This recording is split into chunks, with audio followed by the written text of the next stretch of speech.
Greetings, brothers. Good evening, guys. How you doing? Smash the like button as you join. I appreciate that, Rezio. How you doing? Nice. Okay. So, if any of you guys have been following me recently, then we have a dilemma in that we really need a plasma cannon on this easy to build dreadnought. This dreadnought is kind of finished, but we really need the plasma cannon on here. So I managed to do a trade this week, actually. I managed to get myself already made and already sprayed plasma cannon. It's not ideally that it's sprayed, but I mean, we can deal with it. So, I guess what we're doing is chopping the arm off a dreadnought. So this is going to be an interesting stream with a little bit of scariness to it. It's a sexy dreadnought. Yeah, well, it's sexy right now. When we just try and chop his arm off, is he going to be so sexy? Greetings, Highland. Good evening. Greetings, Scott. How you doing? Tony, Alex. Nice to see you guys. Greetings over on Twitch as well, Arcsuit. Nice to see you, man. So I've got some magnets here, and these are really tiny, tiny magnets. I don't even know. Yeah, you can see them, but they are very small. I even have smaller ones here, but these are tiny magnets. So we've got some magnets, and I've got my drill, my trusty drill. Maybe I need to move this camera up a little bit because we don't need to be in quite so close. 1 second, let me just tighten this arm. Yeah, we'll move the camera up a little bit tonight. I do plan on doing some painting if we get through this, but it's an easy to build model. The arm is definitely glued on, so I'm going to try and cut like on top of that bit there. I think, like in here, and I just try and make an incision across there. I don't have a very good angle here at all, but again, an incision there.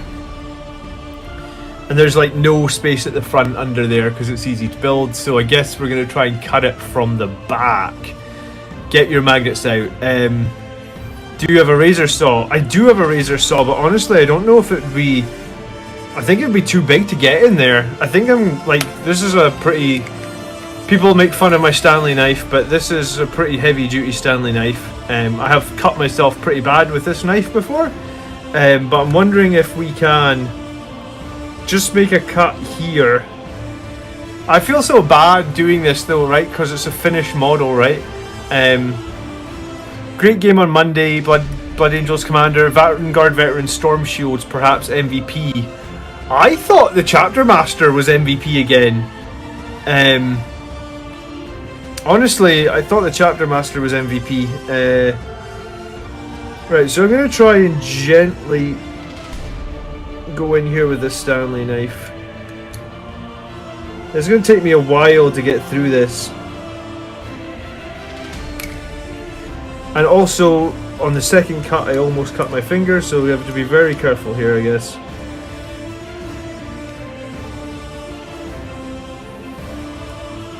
Redemptors are MVP. Yeah, the Redemptors were great. That's why I had a spare assault cannon, right? Because I bought one easy to build Redemptor, and last week I was painting the other Redemptor. He's over here, right? And honestly, the macro plasma cannon on the Redemptor was pretty cool. So I think I'm gonna like elevate the Redemptors to the top of my painting pile. Like I really want to paint them. If you know, sometimes when you do a conversion like this, it could be easy. Sometimes it could be a nightmare. So we'll keep hoping that it's easy. Yeah, I can't look either. Chopping board might help, but it's a really awkward angle. So we're going through slowly but surely. It's going to be pretty boring, me just for the first few minutes working, see if I can work the knife through. I mean, I'm making progress. I don't know if you'll be able to see, actually. But I am making progress through there. And maybe like... it's going to be... to get through this, it's going to take a while. It's quite a thick bit of plastic, and like the angle really isn't good. But hopefully, I could buy another Redemptor. I probably may end up buying another Redemptor, but I really don't want to be proxying stuff on stream. So my plan was to try and get this this assault cannon, this onslaught cannon off and take it from there. Have you clippers you could try clipping away and then the knife? Yeah, I mean I could. You know, I could try and break off the shoulder. I think you guys are giving me so many options here. I think I can get through here, and I think if I get through here, I'll be able to hide it the most because it's like underneath his arm, right? So we'll see. It's just going to take a bit of a while because it is a crazy thick bit of plastic. It must at least be like maybe 2 centimeters thick, so I'm just going to have to do it slowly. I'm from Ottawa, Canada, and haven't been able to play in a while. Apparently some shops are hoping to open up for games soon. Only played a few games. Yeah, I mean, it's been hard this last year, man. A lot of people have struggled to play consistently, I guess, with COVID.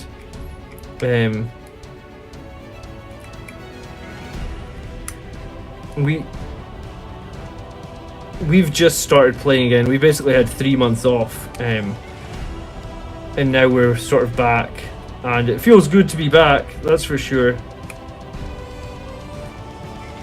But yeah, I was sort of dreading this, but hopefully we can manage it. It's a toughie. Those deals from Element Games look so good, but they came just too late for me. I've gotten at least 1 or 2 from each bundle in the past 2 weeks. That's cool, Dolph. Yeah, I mean, Element Games have been very good to me, so that was very cool of them today to actually make some Blood Angels Commander bundles. I'll probably be plugging those bundles a few times because I kind of need to say thank you to the guys. So yeah, if you're looking for future deals, I guess, those bundles hopefully will be yeah. I'm not scared when I'm doing this because I don't think I'm pushing hard enough to like cut off my own finger, but I have ended up before like cutting a good chunk into my finger, and then you know, like it just takes a long time to heal because it'd be like a nasty gash. Yeah, I'm getting through there. I am getting through. You need more of a serrated edge. Yeah, I mean, I've got a saw, man, but like the saw will take off so much of the model. This knife will get through it. It is a sharp enough knife. You know, it's just going to take... I'd say that like I'm maybe a third of the way through in places. Oh. We got movement. I've maybe... You know what? The plastic's maybe snapping a little bit here. This might actually give me a... This might actually be good. Come on, baby.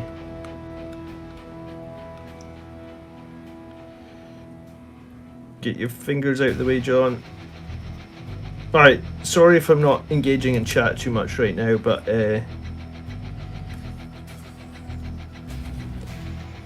something is moving.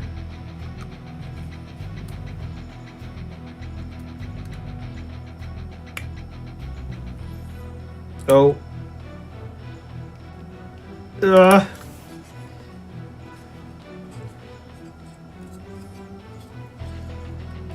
think I'm scared. I'm legitimately scared. I don't even know why. It was only an easy build model, right? It's not like it was that expensive. I guess just the time and effort put into painting it to make it look decent is why I'm scared. Where's the laser when you need it? Can you take the weapon arm off? No, the weapon arm is glued firmly on. I wish it wasn't glued on, but it is. We're pretty far through, and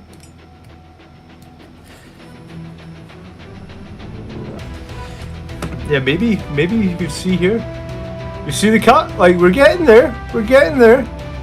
Just have to keep going. You can tell it's easy to build because you got that horrible blue plastic shine coming through, but that's alright.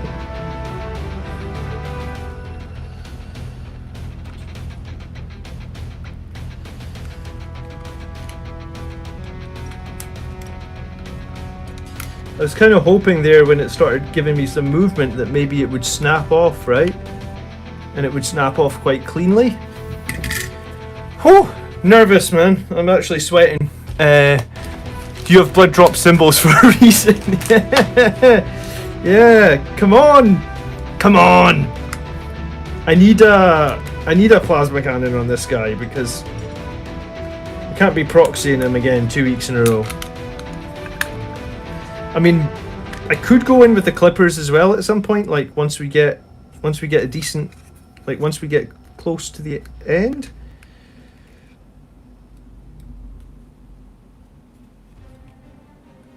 I'm past halfway for sure now, I think. Or at least halfway on the side that I started on. Oh, do you know what? This arm, this bit may have loosened. Yeah, look at that. You see it moving? Maybe a way to just pull it off and then...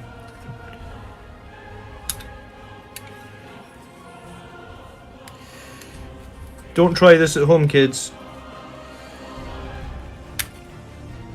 That was close. Get that friggin' finger out of the way. Ah!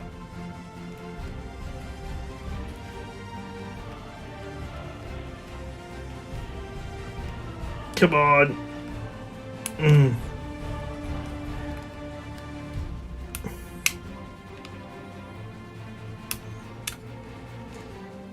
Come on. Ugh. Like, it's coming. It's coming. I mean, I don't know. The shoulder is loose now. So, I mean, the shoulder will need glued back together, but I might be able to snap this a little bit.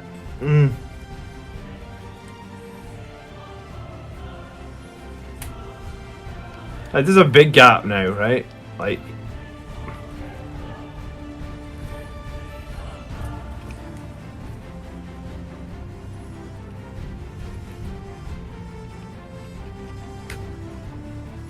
Just try and slice here a bit and keep my fingers out of the way.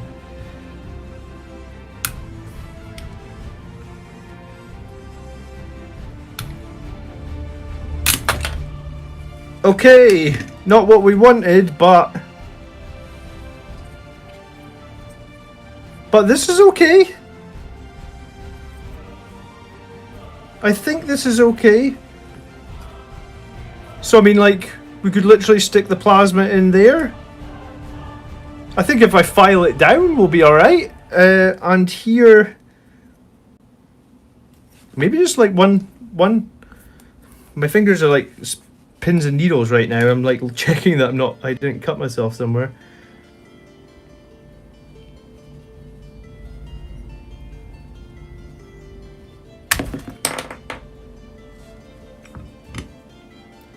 Oh yeah, we cut ourselves. Nice. It's not bleeding yet, so did we just snip it? We definitely got it. We maybe just took the top of the skin. Look at that, baby. We did it. I'm just waiting for it to suddenly start pissing blood out my finger. How did I get into Warhammer? Just when I was a kid, man. In the store. I don't know. Like, I've literally cut one layer of skin off that top bit. Do you see that? Like, there's just, yeah. Like, do you see that little bit of skin? That's how you do it. Wow, that was close, eh? Told you we'd get through. I'm still just waiting for this to suddenly start pissing blood. Yeah, here comes the YouTube ban again.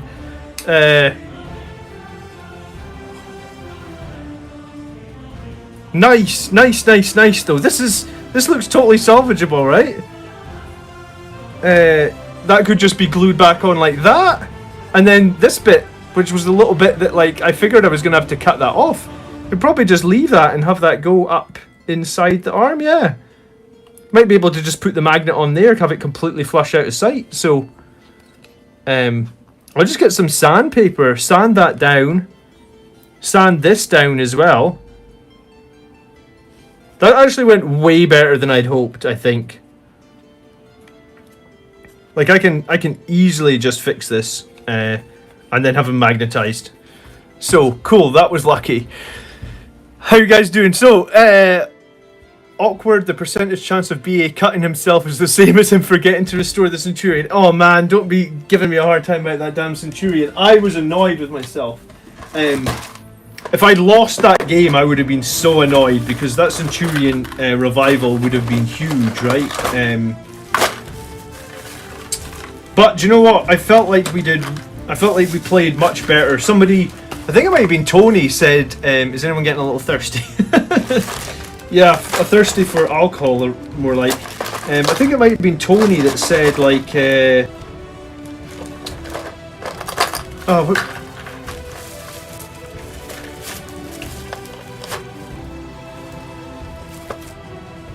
I forget now.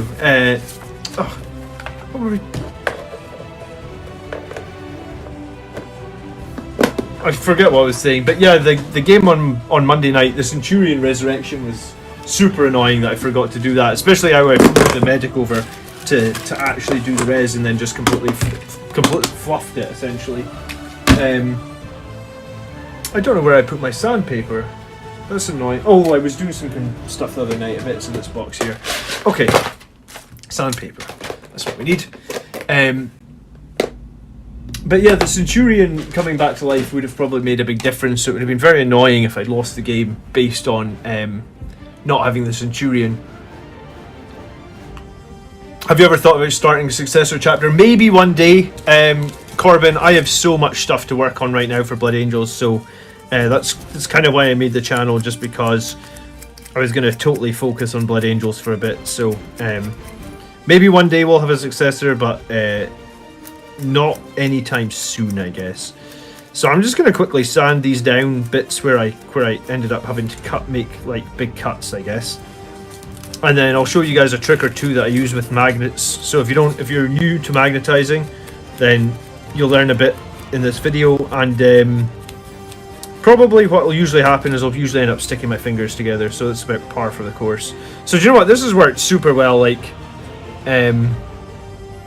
I think, like, if we look at the Dreadnought like this, like, yeah, there's a little bit of damage here, right, where we just chopped it off. But I think if we sand that down and then just put some paint over it, I think it would be very difficult to know that we've had to DIY him. How many points is the Astraeus? Did someone mention an Astraeus tank? I don't know, an Astraeus. Or are you asking me how many points is the Astraeus right now? Excuse me, I can tell you. I don't actually own an Astraeus, but I can tell you the point cost. Where is it? The Astraeus right now is 675 points. That's actually surprising. So he's more points than the Falchion Super Heavy Tank Destroyer. I'm not sure I agree with that, but then Astraeus does have... I think he's got more toughness and he's got more wounds at the moment, and he's got those cool little void shield things.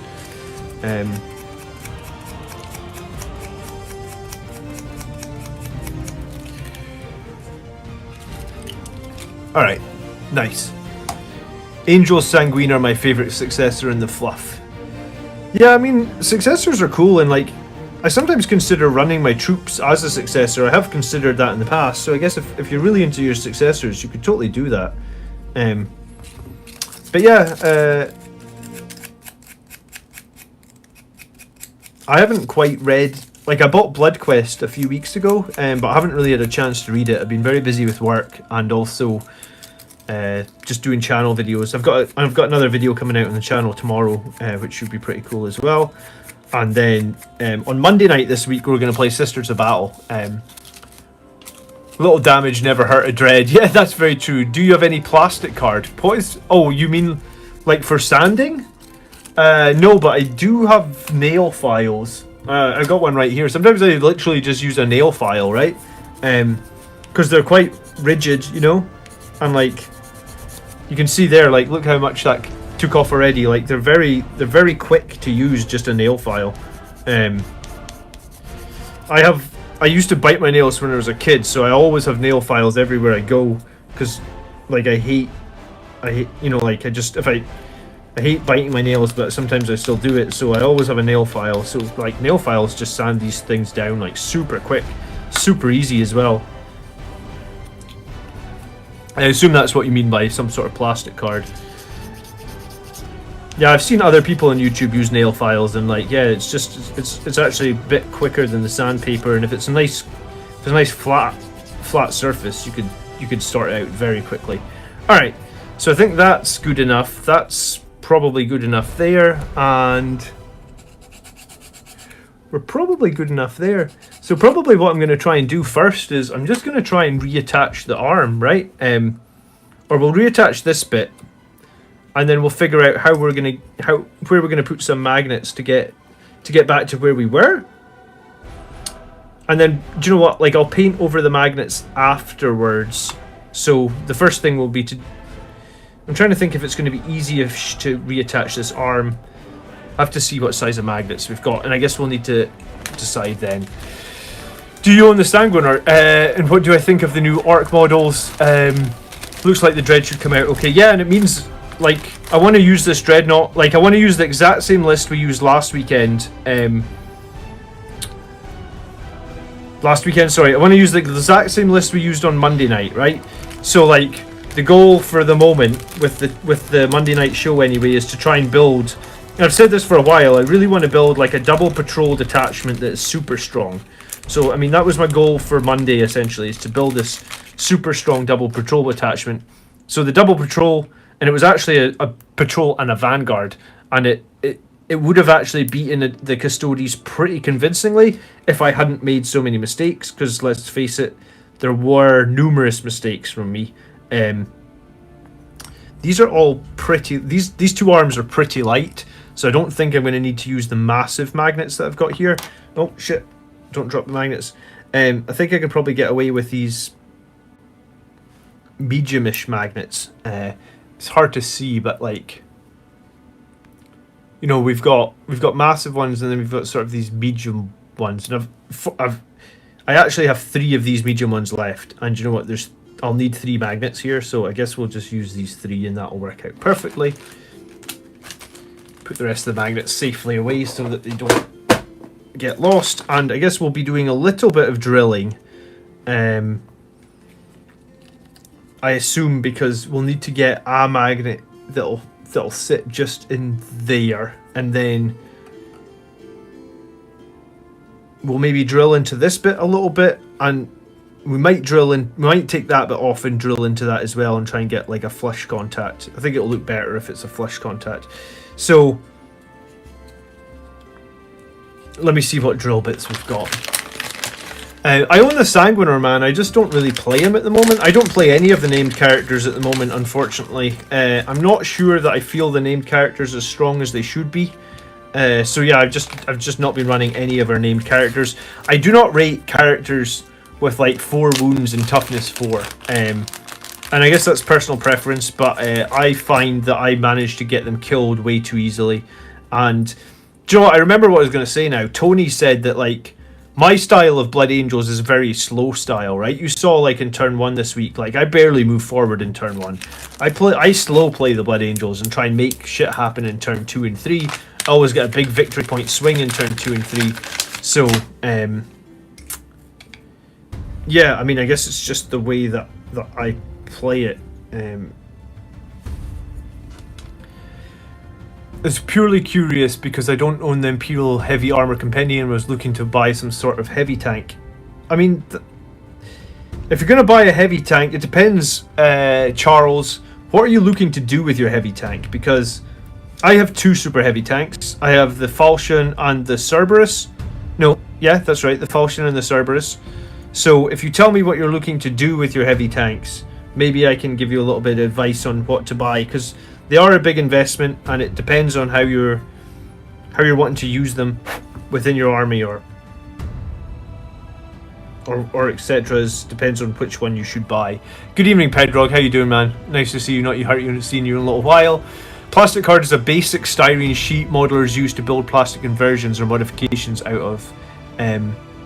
I don't know what that is, plastic card. I don't build too much of my own stuff. If I'm converting stuff, I usually hack away at stuff and then get some green stuff together. But I don't really build too much of my own stuff, I guess.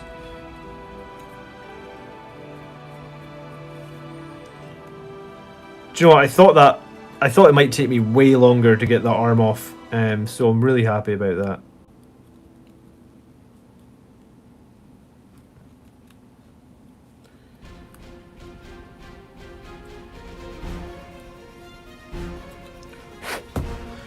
Alright, we're going to try and fit... Just need a tiny bit more out here to try and fit this magnet in. Yeah, emery board, I think, is what you guys... That's essentially what you call nail files, right? Or am I wrong here as well?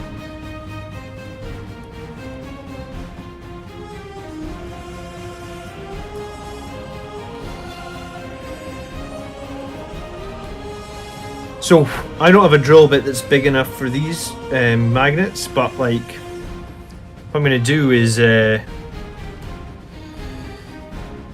try and just drill away at the edges of this until I can get one to sort of sit flush in this hole here.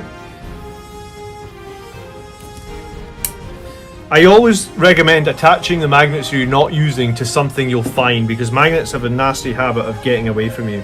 So I like stick them to my knife or my clippers or something when I'm not using them, so that they don't squirm away and you're just hunting all over the floor for magnets. Magnets can be quite dangerous, I guess. So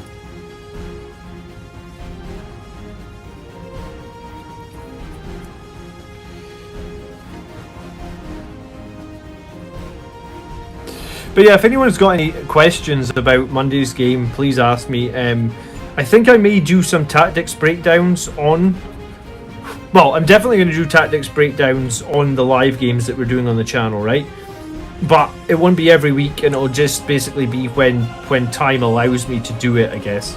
So I haven't really had a chance this week, but you know, all the footage is there on YouTube, so I may come back to it and download the footage and you know, work on something in the coming weeks on different games. Tomorrow's tactics video actually has a tiny little bit of an excerpt from Monday's game, so I guess we'll see how I can fit them all in together and see what we come up with. Attack bikes did well on Monday, other than your damage rolls. Don't forget that hit and run stratagem, though, as you can... Yeah, I completely whiffed the hit and run stratagem Highland. I bought those attack bikes back in 4th edition, and honestly, I think I ran them once or twice in 8th edition. Maybe like I would run a single bike or a couple of bikes in 8th edition, but I didn't run them at all. And so those attack bikes are a good 10-15 years old, and I don't know if I just didn't remember that there was a stratagem that you could fall back and shoot, or if that stratagem just flat out didn't exist last time I played, I guess.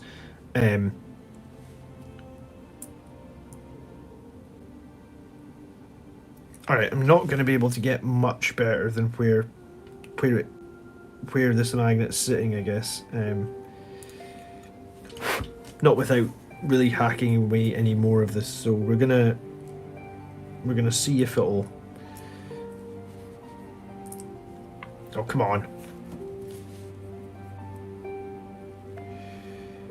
Yeah, I think that's gonna have to do. So, super glue time. That was the closest call ever with that with that cut. That was very good. We could revolutionize your mods in the Discord then. Plasticard is just the beginning. Okay. Oh, I need to find out what Plasticard is. You need to link it to me. If you could make a completely new Blood Angels unit, what would you make? Oh, that's a good question, Corbin. Completely new model.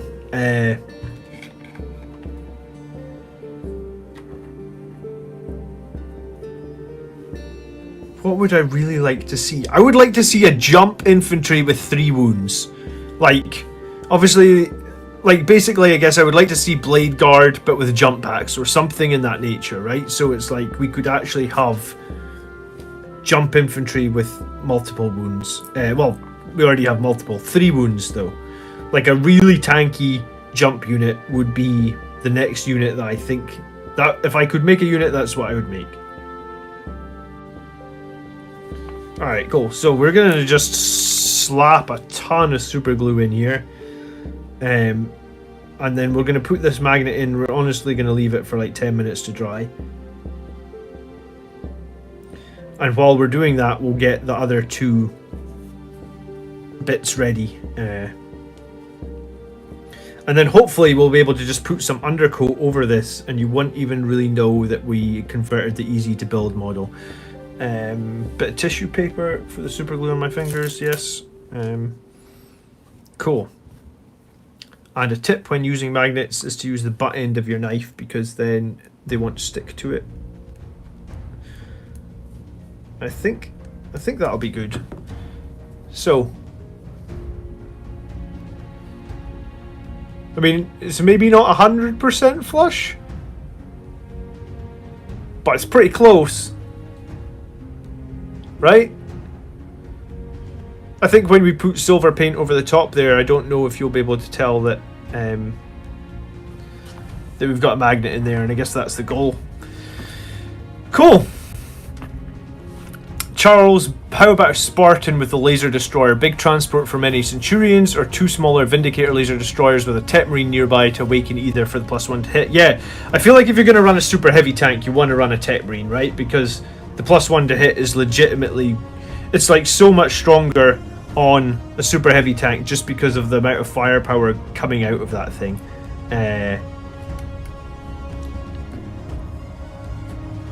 So this bit here is going to be quite tricky because basically we've got a gap here already, but I'm going to need to make the gap big enough to take a magnet unless I stick the magnet just to the bottom. But I think if I stick it to the bottom, it's going to look a bit pants.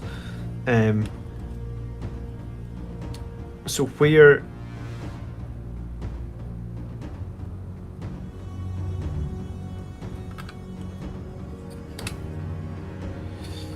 I'm gonna have to take that bit off as well and drill into that for sure, but I think for this I feel like it might be easier to stick this back together and then drill it, but we'll try and do it this way a little bit.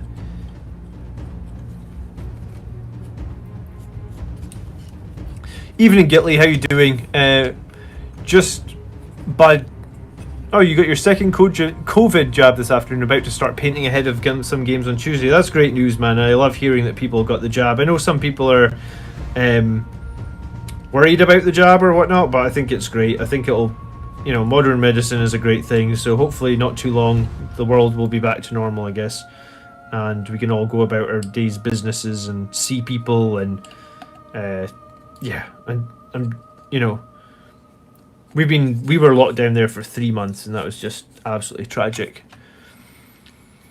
I think the attack bikes showed their worth versus Eradicators given their mobility, and if you'd remembered hit and run, it highlighted potential benefit even more. Yeah, and do you know what else I thought about the attack bikes that I haven't run attack bikes a lot recently, Highland, and one thing that I thought about the attack bikes as well was like once you get later on in the game, it's very easy with that 14-inch move to just zoom in to less than half range to get the +2 damage.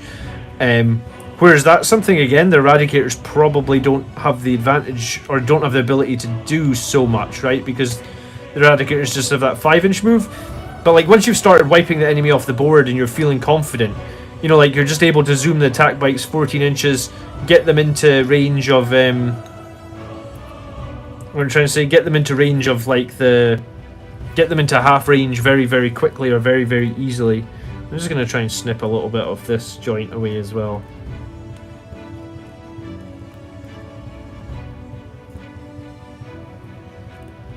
So yeah, the attack bikes, I felt like they performed well. I was really happy with them.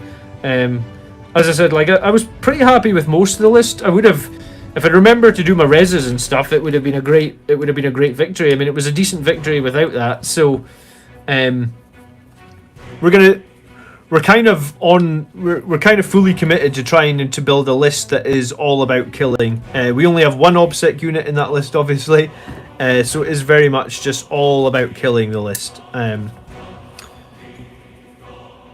Who's painting in chat tonight? Yeah, give us a shout out what you guys are working on tonight, and you know, at the end of the stream, post up some photos in Discord, because I mean, I know I don't answer every single photo, but I do like seeing all you guys' photos. They are pretty cool. I was screaming at my computer for remember heals and reses, but yeah, next time. Do you know what? I did remember some of my heals. I haven't been running that priest much though. That's my problem, right? Like I was running the tech marine a lot. Like I literally wasn't running the priest. So because I haven't been running the priest, I wonder if I've got a slight, like, I don't know how I'm getting this magnet in there actually.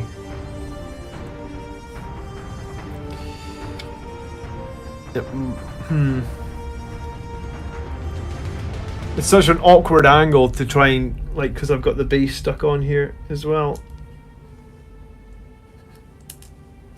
Like the magnet's just gonna fall through. If I take a smaller magnet,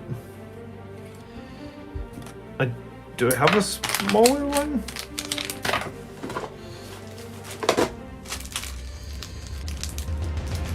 I have smaller ones, but are they going to be enough to hold that gun, I guess, is the question.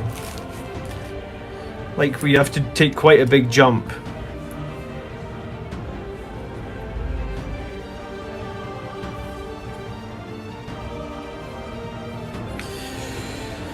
Alright.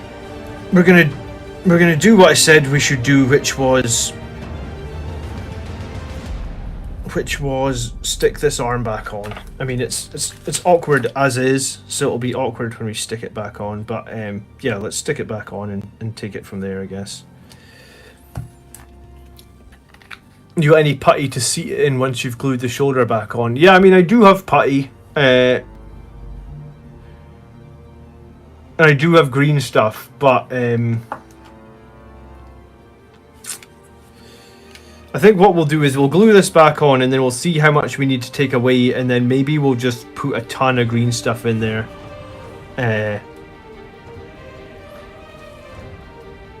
It's like this hole is just generally quite annoying, I guess.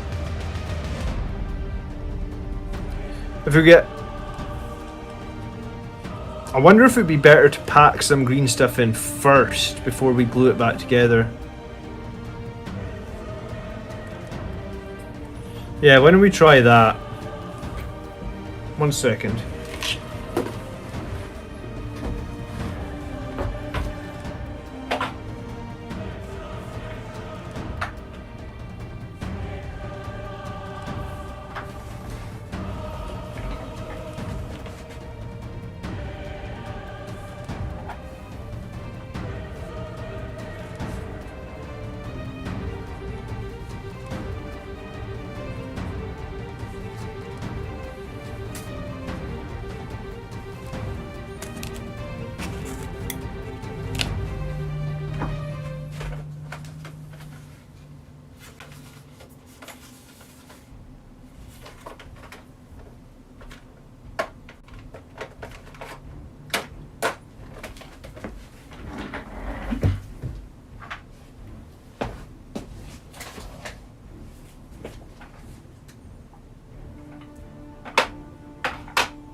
Hey, thank you for following. Sorry, I have no idea what I've done with my green stuff. It is in one of these stupid little pots.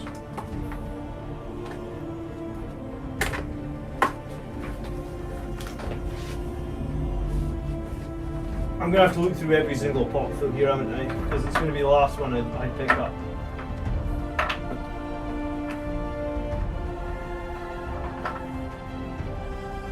No.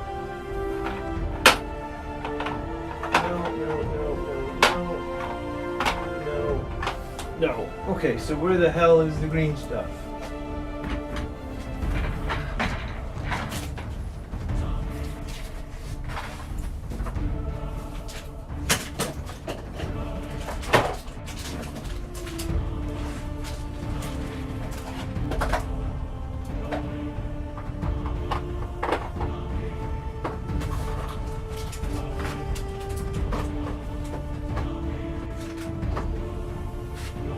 Alright, it's gonna be one of those nights, isn't it?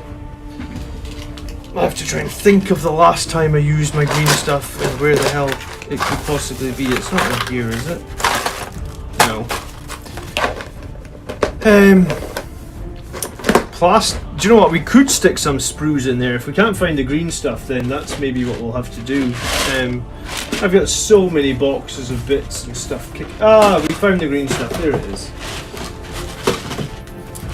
In one of the million boxes that I have kicking around here. Cool. Alright, so we have green stuff, and it is liquid green stuff, but I'll tell you, it's not been liquid in about 2 years. It's pretty thick. You got any putty to see it on once you've glued the shoulder back on? Yeah, I mean, I think I don't have putty, but this green stuff is definitely not liquid anymore. You'll see in a second. So it's pretty solid. Like I said, it's not been liquid in a good few years, but I guess if we put a little bit of water in it, it becomes malleable. So I think we'll try and get a bunch of it into this gap here.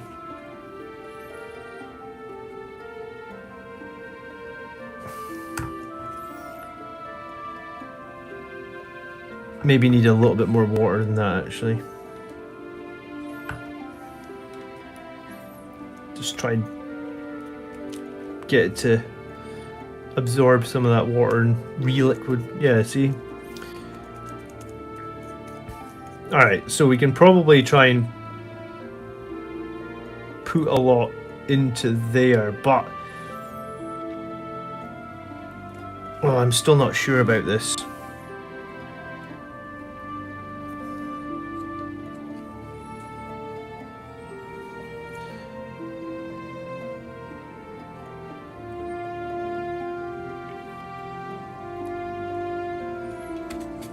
Yeah, I mean,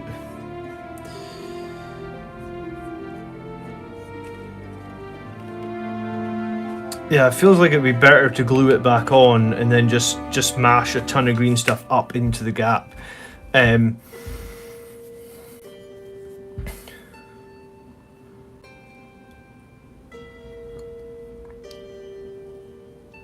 My last game out, the Stormraven push Ironclad Dreadnought. The Stormraven died in a Doomsday arc, and the next round, but I really like the Ironclad. Yeah, I mean, the Ironclad generally performed really well when we looked at it this last week, didn't it?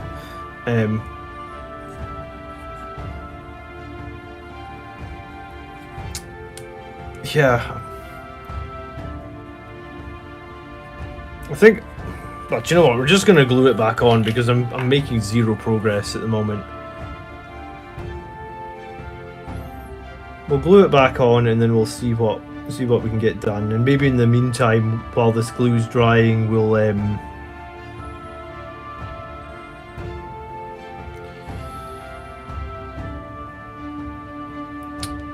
get onto the other arm and see what we can do.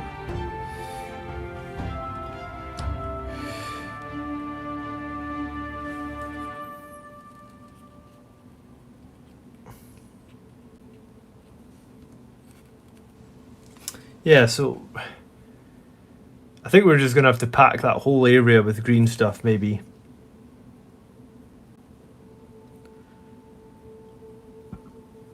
I mean, it might not even set tonight. I have no idea how long this stuff takes to set.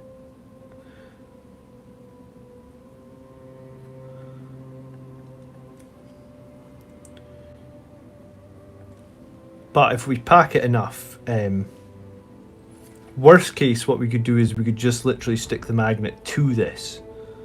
If we're not super happy.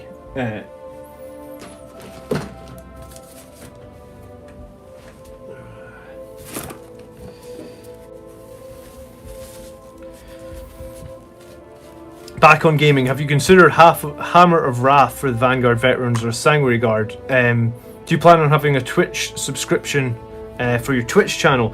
I can't get a subscription on Twitch, I guess, because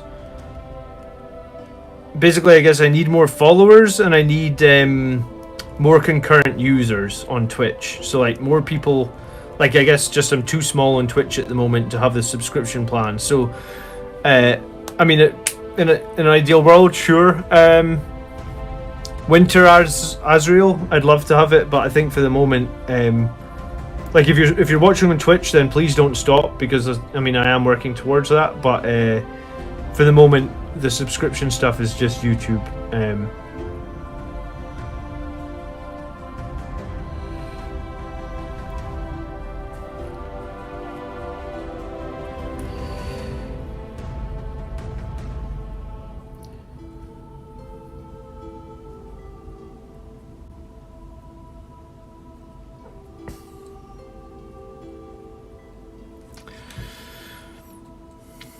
Said glue in some sprue. Yeah, I mean, well, I think we've put a good amount of green stuff in there. I'm going to put one more gollop of it wherever. Where the hell did I put the thing? Yeah, so we're going to put one more gollop of green stuff in there, and then I think hopefully when that dries, because I think it does dry solid, right? Maybe a little bit more. Hopefully when that dries, it will give us enough of a contact point to either drill into it or just stick a magnet to it. I guess we'll decide.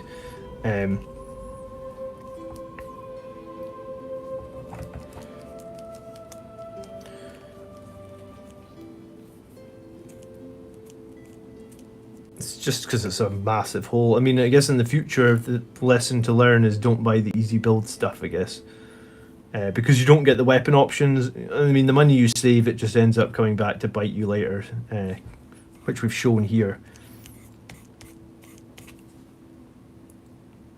Okay.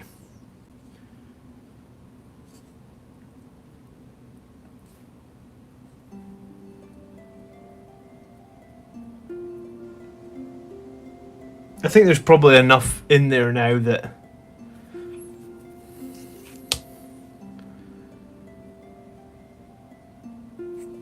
I mean, it feels like there's a little bit missing at this one side, but I think probably when that dries, there'll be enough there where we can just stick the magnet to it, or we can drill into it like.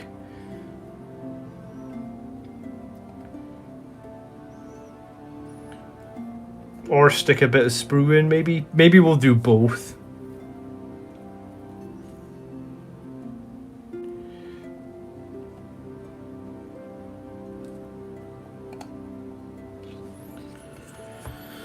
Cool. Have you considered the Hammer of Wrath? Yeah, Adam. The Hammer of Wrath is interesting. Then it only, like, it used to be that just when you charge, you rolled a d6 for every unit, right? And it used to be roll every 6 did a mortal wound. Now it's against their toughness. So I guess against some units, the Hammer of Wrath is useless, but against some units, it could probably be pretty strong, right? Like if you charge Sisters of Battle, I guess with like an 8-man squad, you're just going to do additional 4 mortal wounds. So I don't really use Hammer of Wrath myself, but like, could you use it, I guess, to be effective? Then I think the answer is yes. It's going to be a bit situational. I'm really not happy with what we ended up doing here. Pack the stuff, stick the magnet in and push it flush, dab some glue and then leave it to set. Yeah, I mean, I think that's probably what we're going to have to do. But I was worried that like there was going to be no chance at all of getting this arm off, because it wasn't easy to build arm, and on one side of it there was really very little clearance. So the fact we got the arm off pretty easily and we've got a magnet on the arm, you know, that's half the battle, I guess. I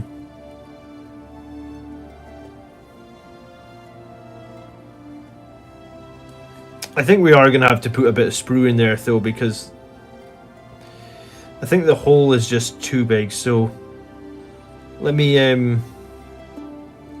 find something to put in there. Do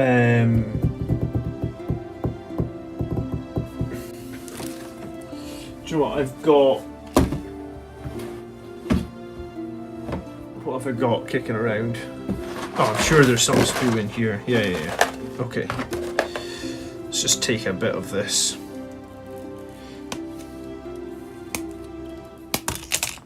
Hopefully that'll be all we need. So, I guess like a couple of bits like this size maybe? I haven't really ever done this tactic before of just wedging sprue in, but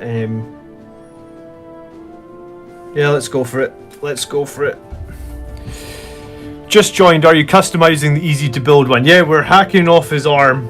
I mean, we got the arm off reasonably well, and we got a magnet on this bit, but figuring out how we're going to get the magnets on the other two bits are...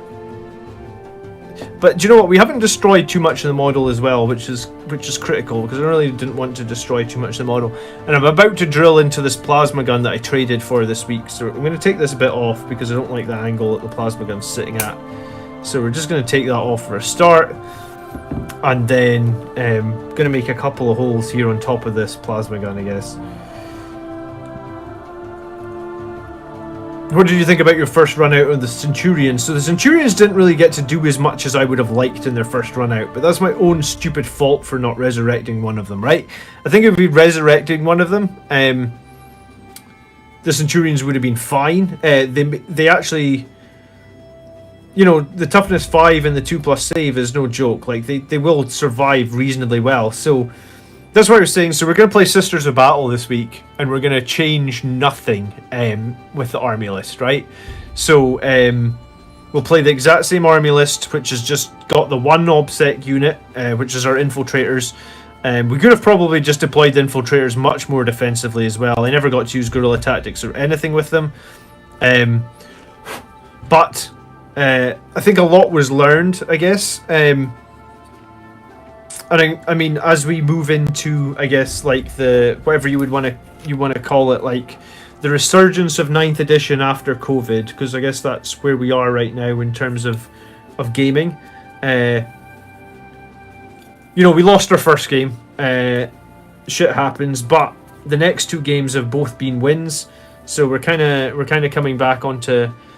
I mean, I don't know if I would call it a winning streak in that we've only won 2 games, but you know, it's the start of something. I feel like maybe it's the start of something in this new. I want to get rid of that. That's disgusting. What fucking green stuff everywhere on that joint there.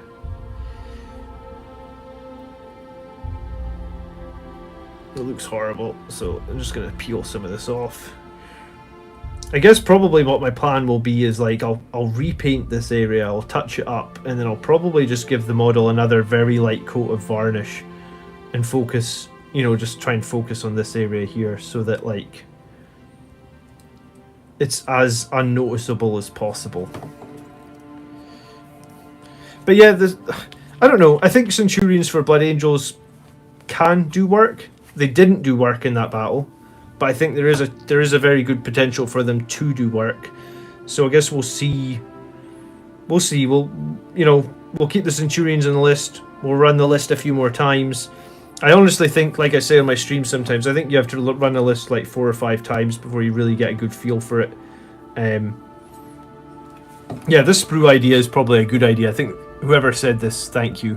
Good night, Tony. Thanks for hanging out. Hey, brothers. Sorry I'm late. Oh, Jonathan, don't even worry about it. Nice to see you. How you doing?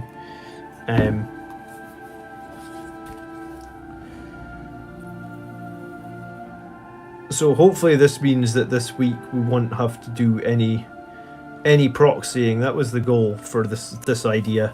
And the fact that honestly before the match where I proxied this Redemptor as a Redemptor with a plasma cannon, I've had this guy painted for probably about 2 years. I painted him right, you know, the easy to build models have been discontinued for a while now, I think, or at least the Dreadnought has. So I finished this guy ages ago, and I think I only ever fielded him like 1 time because because I don't really rate the easy to build weapon options that much. Oh, there's loads of space in here. Oh, we're going to need to get more sprue. I'm just going to absolutely pack it with the sprue so that we can get like as strong a contact point as we can. So I'm just going to cover each bit of the sprue in heaps of super glue and just push it in there. I guess maybe the dreadnought will be a bit weighted on one side, but it's fine. Hello and bye. Hello respectively. But yeah, I mean, I liked a lot of things about the list, right? The multi-melta bikes are great.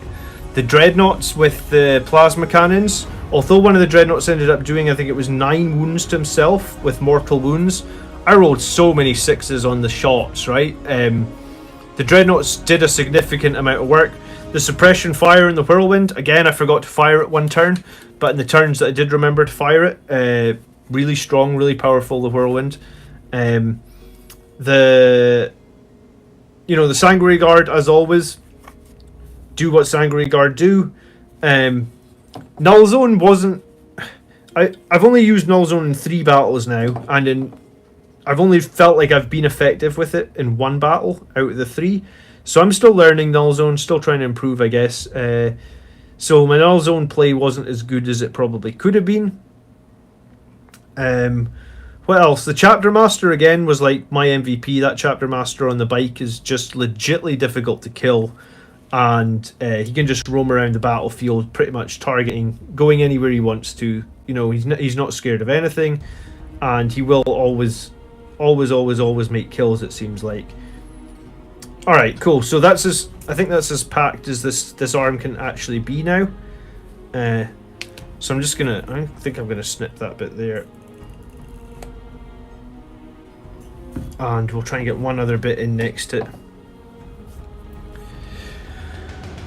Yeah, I mean, especially with the attack bites, right? Like, if you manage to null zone something off and then you hit them with 6 attack bites with Chapter Master rerolls, like, that does a lot of work for you. And that's kind of, I guess, what I was going for. The Centurions do look really cool. You're running the list again.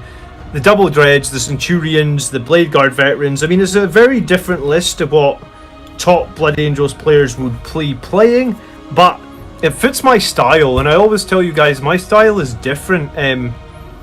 My Leviathan's out for delivery. That's awesome. I wish I had more points in my list, because I love my Leviathan. It's one of the coolest models in 40k, I think. I mean, I like the Redemptor as well, but, you know, if I had to pick one for Luke's, I prefer the Leviathan. I actually prefer the weapon options on the Leviathan too, but, I mean, it's just... My list already has me so starved for CP. I mean, people are making fun of me starting with 4 CP. So, like, I really can't afford to start on 3 CP. That's why I like the list. It's not typical. Thanks, man. No, I have always slow played my Blood Angels, right? Like, I've tried a few times in games to, like, Forlorn Fury stuff and all that. It's never worked out that well for me. Whereas I've been playing since 2nd edition, and back then, I always slow played my list. And I guess what I mean by that is, like, I'm not rushing super hard to get into combat. I'm making sure that I decide when combat happens. I decide, how the engagements work, and I always, my turn 1 against the Custodes was typical of how I play when I win games, which is like in turn 1 I give up very, very little. In turn 2 I set myself up for some charges, maybe like 1 key charge with the Blood Chalice. And then once we hit turn 3, then like all bets are off. We're charging in all over the board, and yeah, I mean, it really did work. Only my 2nd game against Custodes this edition, and I think if I had remembered all my rules, and I think to be fair, Andrew on Custodes forgot a couple of his rules as well, right? What were you targeting mostly with the Whirlwind? I was targeting his dreadnoughts that have that flat, the claw that hits on 2s. Wounds on 2s and does between 4 and 6 damage, because that claw will just wreck anything in my army. So I was just making sure that those dreadnoughts were not allowed to fight first. And I guess it made it very difficult for him to know what to do, right? Because he had this really powerful dreadnought, and it's like if you engage in, I'm going to fight first with my Sanguinary Guard. It basically protected my Sanguinary Guard from the charge, and if it was the right call because only 2 of the 3 Centurions died to the other Dreadnought. So if I'd remember to res the Centurion, then I would have actually been in a crazy strong position in turn 2. Or sorry, the beginning of turn 3. So I have a little bit about suppression fire in tomorrow's tactics video, so make sure you tune in for that. Yeah, it's a different list, but it's reminiscent of the lists that I would always play and always win. And back in 2nd edition, like, my win streak was like legendary, you know, doing that sort of slow play style that you see. And yeah, I think it was Tony actually that said, like, Blood Angels Commander has like a really slow play style for the Blood Angels, but it works really well. So I mean, obviously every army has different play styles, but I enjoy my play style. I couldn't resist. I picked up an Achilles already built and painted, but basic colouring so I can paint over and bring it into my painting style. Not enough points to fit it in 2K. Welcome to Discord, Corbin. Thanks for joining. You hit his jet bike unit in turn 1, I believe, 2, which stalled his early attack. Still good. Yeah, I mean, I think, was it jet bikes 1 turn and then those horrible dreads the next turn? Do you know what? That idea about stuffing the sprues in there has been great. So we have like a really nice contact. I don't think I'm going to drill into that though. Like, I just, like, if you look at the size of the magnet and you look at the size of the, I mean, it might fit. I'm tempted to just stick the magnet on top, and then maybe just paint over the magnet, and hopefully it's not too noticeable. I think that's probably what I'm going to do, because I mean, it's not ideal, but I think it's going to work better.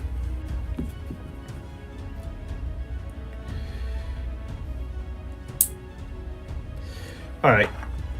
So we're just going to do that.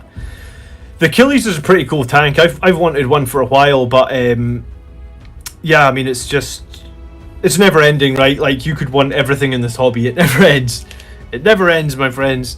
Great use of the Whirlwind. It was your only mistake. Do you know what? I thought about this as well. On the turn that he failed the charge against the Whirlwind, because he failed the charge when he arrived in Deep Strike, I should have just moved the Whirlwind 12 inches away from him.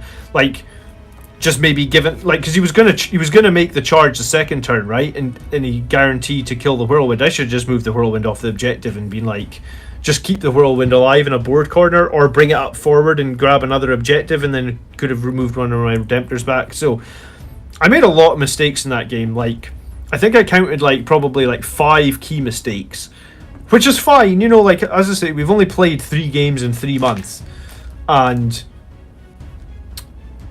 part of it, now we need to buy a Whirlwind, yeah, Mark. Part of it is, with all you guys watching, there's an added pressure that I never had before, right? Like, and that maybe sounds weird to say, but I definitely feel it. Like, when I made the mistake and forgot to res the Centurion, which happens, right? Everybody makes a mistake occasionally in the battle. I have definitely forgot to either heal a vehicle before, or forgotten to resurrect a unit before.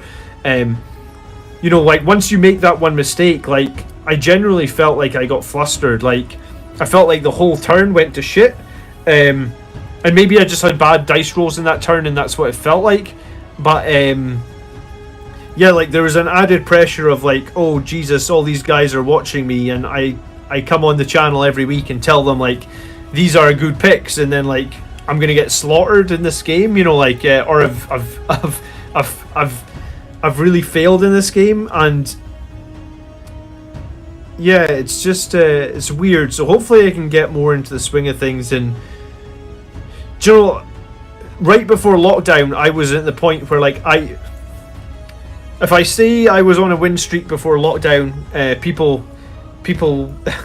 people in chat don't like me telling them that I was on that win streak. But when I was on the win streak before lockdown, I felt like I'd got to a point where, like, I really knew.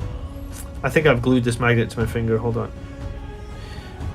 I got to a point where I really knew what I was trying to do with my lists, and I really knew how to play my lists, and I really wasn't feeling like I was making any mistakes, or like very little mistakes, you know. So it's just going to be a matter of time to get back to the point where like I am making mistakes again, and I'm really looking forward to it, because it's really frustrating to make silly mistakes like that.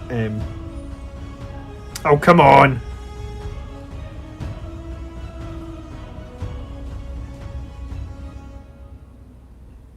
Do you know what? I should have sanded that down before I try to stick that on there. I'm going to take that off and try again.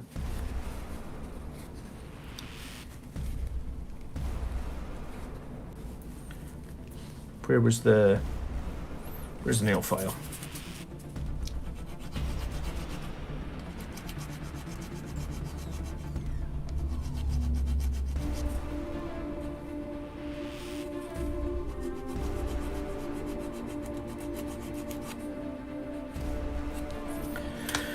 Right, let's try again. What about keeping the model you intend to res near your dice pile to help you in good habit of remembering it? Yeah, that's not a bad idea. In the battle bait mask, I actually jumped, because I said to my friend Andrew, because we're now going to be playing every Monday night, right? And one of the things that I watch Tabletop Tactics sometimes, and one of the things that I like about Tabletop Tactics is they sort of call out some of the strategies and some of the decisions they're making, so people watching can understand the thought process and understand like why people are making certain decisions, right? So I'd said to my friend Andrew, I was like, I'm going to jump the Sangori Guard over here to heal this Centurion, and then I bloody forgot at the end of the turn to heal him. So it's like it was even more annoying, because I'd actually, like, I think I'd already said that I was going to do it, and then I didn't do it. So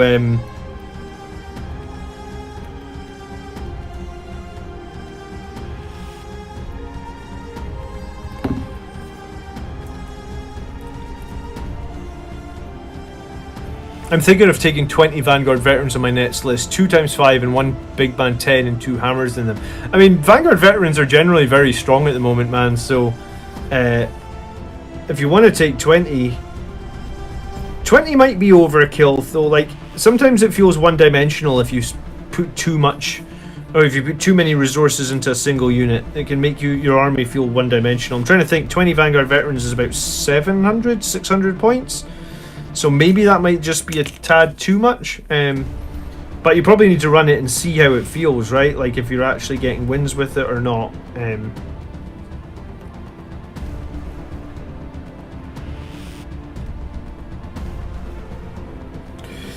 Alright, so it's not ideal, but there is a magnet under there now, and I guess we'll paint over that magnet, hopefully, so it's not super noticeable. We're going to have to touch up that whole area anyway, because it's kind of a mess with all the green stuff and the sprues and everything else we've jammed all up in there to try and get the arm back to normal. But saying that, I mean, that arm came off pretty nice, you know. Like if you're looking at it from like the top or the front, you know, like the damage is minimal, right? Which was what we were hoping for. So minimal damage on that arm, and now onto the new plasma cannon. Win or lose, I just play the game. It's important to learn from your mistakes. Yeah, I mean, win or lose, I do just play the game as well, brother. But our meta is very friendly, but also very competitive, and I don't know if those things are normally mutually exclusive. You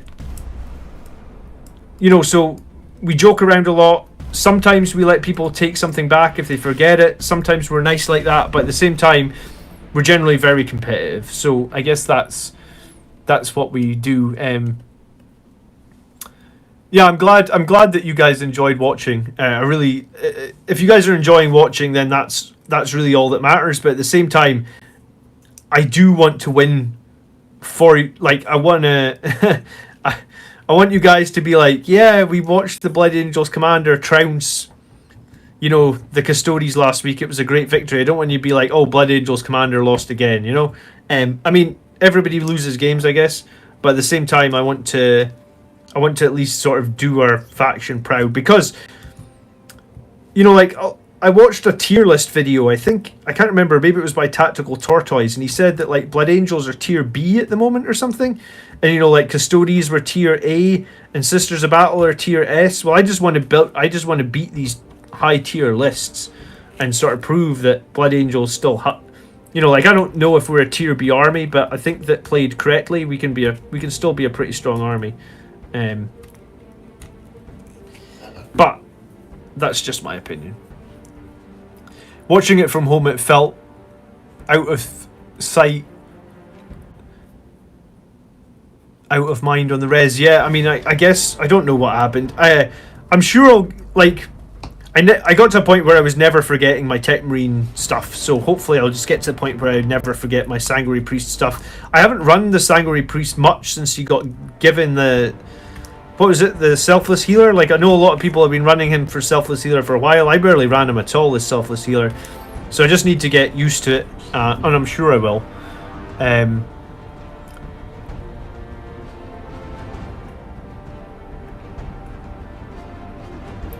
That's what left a little bit of the bad taste as a viewer. I guess, Gitley, yeah. I mean, I wasn't upset, though.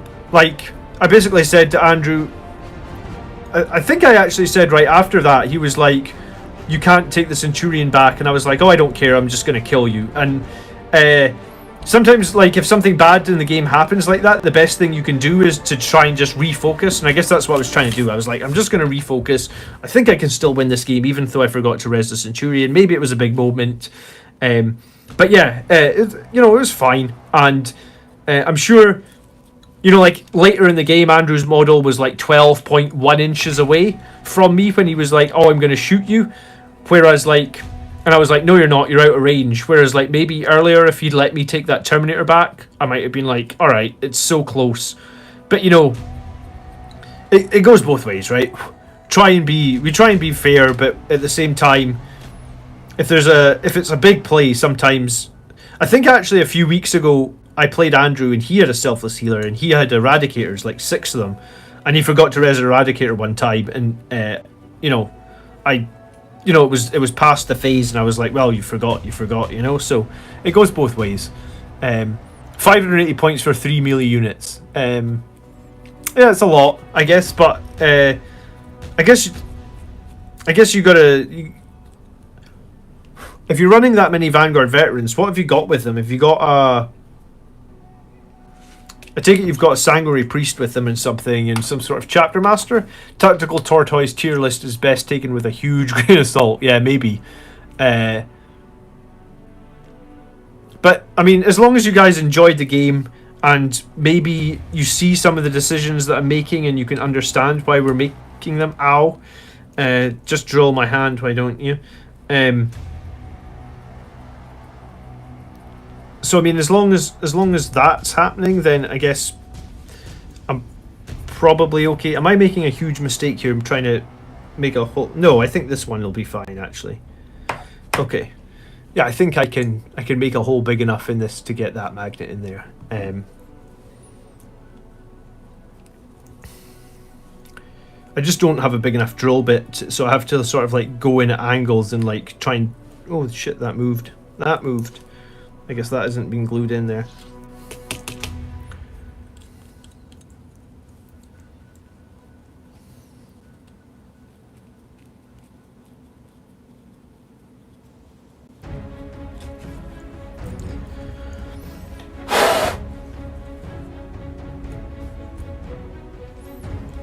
But yeah, I mean, as long as it's fun to watch and we understand. But yeah, I'm going to start incorporating some of the footage into the weekly tactics videos as well, so that like if there's something that we do on the tabletop that like we can then learn from in the weekly tactics video, then try and include that as well in there. I think that's going to be pretty useful.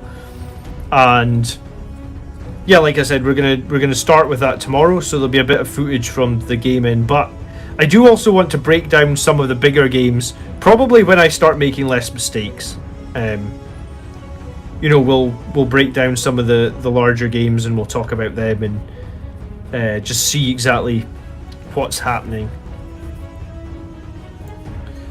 How big is this hole going to need to be to get this magnet in it? quite a bit bigger.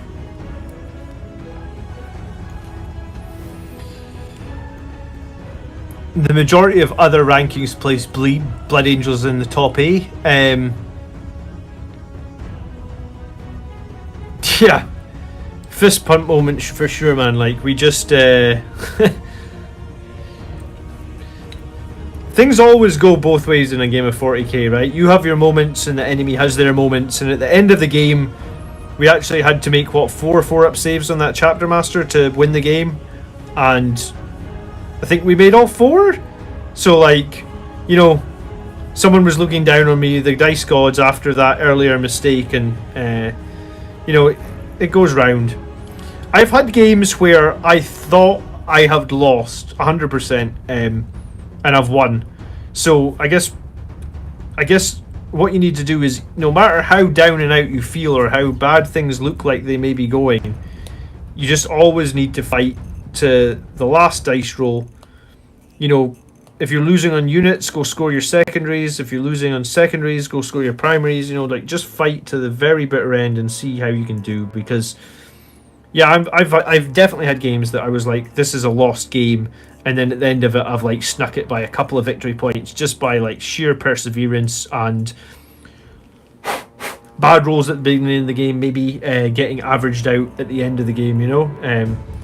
And maybe that's what happened against the Custodians, because we had a horrendous turn in turn 2, I think it was.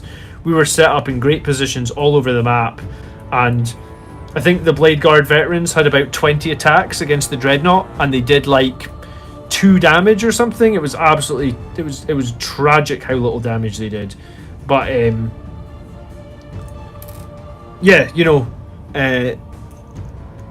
at the end of the game, when we needed the dice rolls to come our way to guarantee the victory, they did, you know. So yeah, I always just sort of think that you should just hang in there and keep fighting. Or maybe I'm just too stubborn for my own good, and I'll hang in to the very last moment if I can. Do you know what? I actually bought a ticket for a tournament today.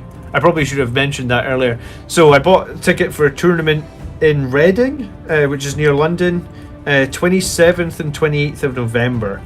So they said you could refund the ticket all the way up until October, I think they said. So or maybe it was September, but anyway, it was only $30. But I bought a ticket for a tournament so that there's a chance that as the COVID situation sort of ends, we'll be able to go to a tournament, which will be really nice. Be a good escape from the monotony that is sitting at home all day every day. So do you know what? This magnet is not far from coming into this hole now. It's been a bit difficult because, as I say, I traded this with somebody and I didn't realise that this middle bit wasn't even glued in. Come on. But I think we're sort of there with this, and I think we've just taken off enough where we can sit this magnet in the middle. It's super close. I could be tempted as I have friends close to Reading. Oh, do you know what? I can find out the name of it, Gitley. It was Andrew that was on the... Do you know what? Andrew's on the stream on Monday night, so if you jump on Monday night, I'm playing Andrew. Andrew's playing Sisters of Battle this week. If you jump on Monday night, Andrew will be able to tell, because when I say I bought the ticket, Andrew was like, well, we get tickets for this tournament. I was like, yes, just get them and we'll sort it out. So I don't actually know, but he said it's a tournament he's been to before in Reading, and it's a 48 player tournament, and I think it was the weekend of November the 27th. So like, I guess for us, we'll fly down to London, but do you know what, if COVID's still all in full swing, man, I'm not gonna go, because they said it was refundable. So I hate wearing a mask for any length of time. Like, I'll wear it while I go shopping and stuff like that, but I'm not gonna wear a mask for the entire day. It's a nightmare as someone that wears glasses. Like, they just steam up all the time, so literally I can see nothing. So if COVID is still going on, I guess I'll give it a miss. But hopefully, if it's all good, then we'll have a tournament to go to in Reading. And yeah, I can. I mean, if you're in Discord or anything, just ask in Discord. I'll ping Andrew after the stream and I'll ask him the details of the tournament. But yeah, it was just $30 to enter, and it was refundable to October or something. So I guess I can decide what the COVID situation is in October and refund it if I'm not happy. I mean, I'm kind of hopeful that we're not still dealing with COVID in November, but I guess you can never tell. Andrew doesn't try hard or anything playing Custodes and Sisters. Andrew wants to win, he really does, but he plays very fast, and he jumps a lot between armies, does Andrew. So I think when you jump between armies, it's a lot. I think it's a much more difficult, right? Like, I think I definitely have a big advantage by playing the same army all the time. But I mean, maybe other people see it different ways.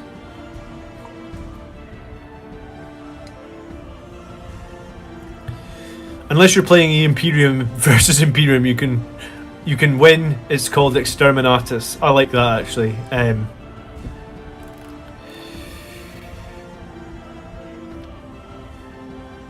Yeah, I mean, it would be good to... Do you know what? I've been wanting to catch a few beers with just about anyone for a year now.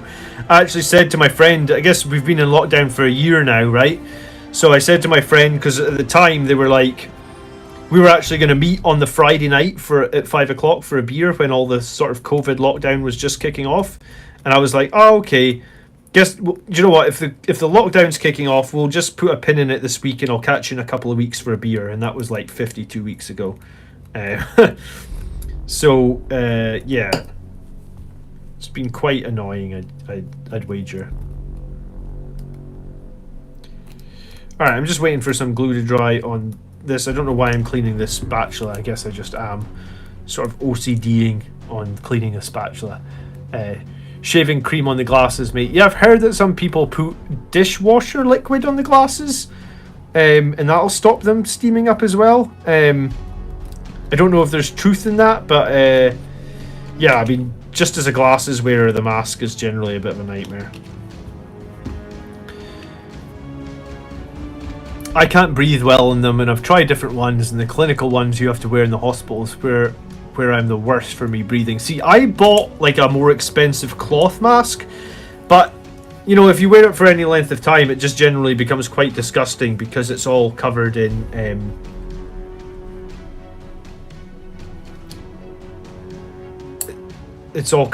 like your saliva and stuff. Like, it gets all wet, right? Let me just look at this. Yeah, so side with the little bit of black is the side we need to go up. Yeah, cool. Alright, so we're going to glue this other arm. But while we're doing that other arm... Oh, let me balance that glue better. Come on, glue balance. Yeah, so here we go. The moment of truth.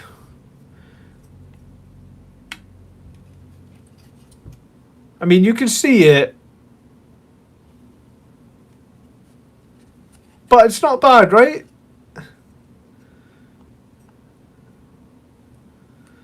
Give me a rating out of 10. What do you guys think? I'll tidy it up. Bit of paint on there. Bit of a cover-up job. I mean... The magnets aren't as flush as I would have liked them to be, but I mean, it's difficult when you're hacking together an already built model, right? Solid 7.5 out of 10, thank you. I mean, I guess that's something. I'll take it. For an easy to build model, I'm happy, I think. The main thing was to get this plasma on, which so that like we literally have no proxies on the list on Monday. And like I said, I honestly have had this guy for like 2 years, and I fielded him. I think Monday might have been the second time I put him on the board because, you know, I just don't think the easy to build loadout is competitive. So if the easy to build load, that was the thing that pushed me over, because I was like, oh, he's finished. I don't know if I want to destroy a finished model. But then I was like looking at it and I was like, yeah, he may be finished, but I never use him. He's completely worthless to me, you know.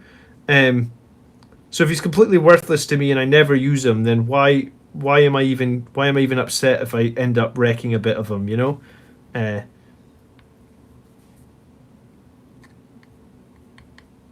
there we go. We will let that dry for a minute or two, and I think we're all good. It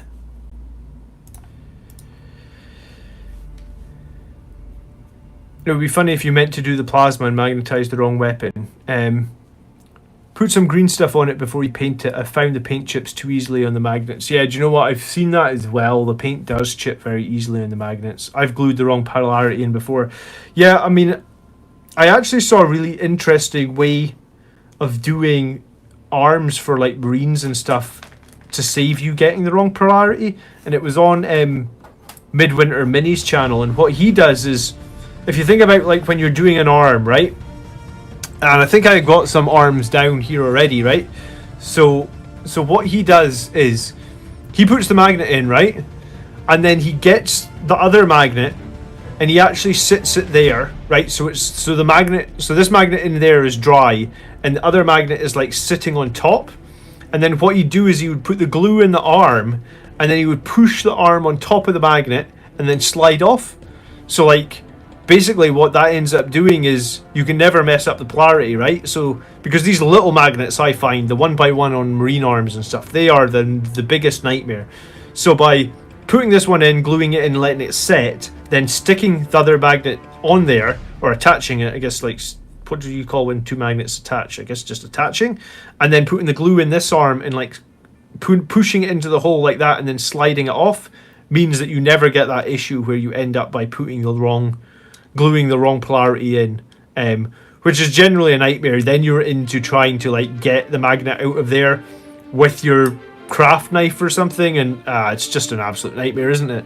So that's a really interesting tip that I actually caught on Midwinter Mini's channel, and I use it now, and it saved me so many times from ending up with the wrong polarities and stuff. So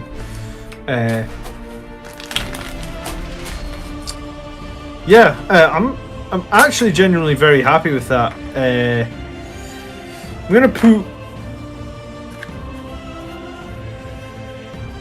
What am I gonna do? I'm gonna clean this up super quick, and then I'm just gonna get some grey paint or something and just put a little bit of grey over where I butchered the mistake, or where we butchered it apart, I guess. So if you give me like 1 minute, I'm going to run in quickly, change this water, and just get some, because this water's got all green stuff floating in it. So give me 1 second, I'll be right back.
But yeah, nice. I'm really pleased. I had no idea how easy or difficult that was going to be. I expected it to be much more difficult.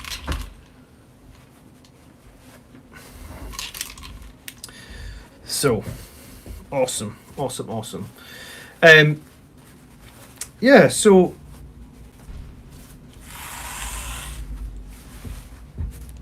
I guess the easy to build models are maybe not a waste of time after all.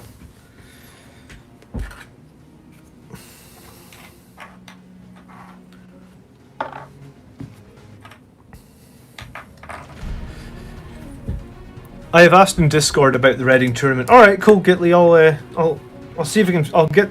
I'll message Andrew right after the stream and see if we can find out which one it is. But he said he'd been before. He said it was 48 players. So yeah, I mean, if any of you guys are there, that'd be super cool as well.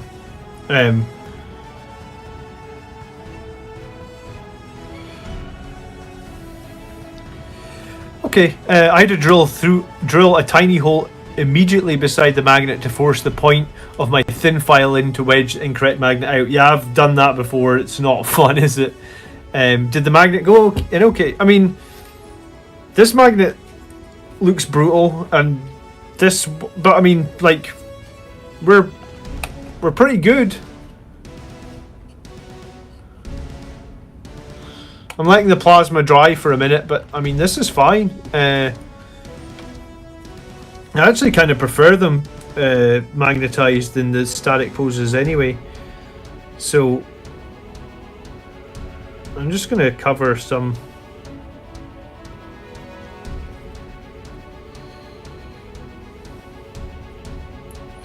of this blue plastic, I guess. On the other bits, this model has been varnished, so I'm guessing like the paint is probably not going to stick to the non-blue bits all that well.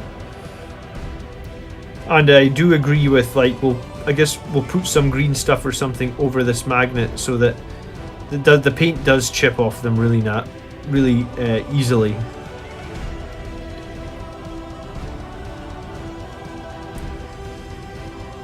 Okay, and then under here, I guess I'm probably just going to do it red. I'm going to try and cover up some of the horribleness that we have in there, I guess. Are tournaments usually a multiple day thing? Yeah, I mean, you get some tournament. I joined the stream when you already clipped off the weapon. Maybe that was the most difficult part if you didn't have a hobby saw. Do you know what? I do have a hobby saw, man, but like, it wasn't easy to build weapon, and like, or it wasn't easy to build dread, and there was like very, very little clearance. And we did just miss cutting ourselves a couple of times with it. But we got there in the end, I guess.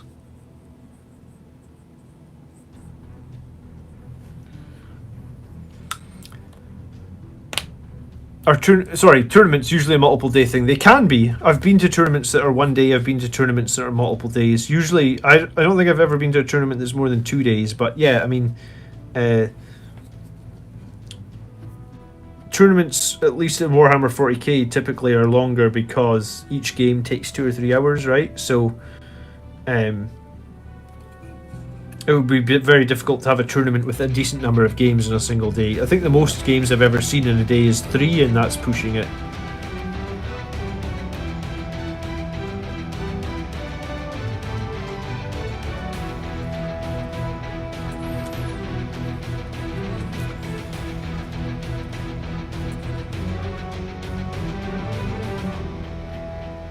Have you thought of doing a pile of shame video? I'd love to see.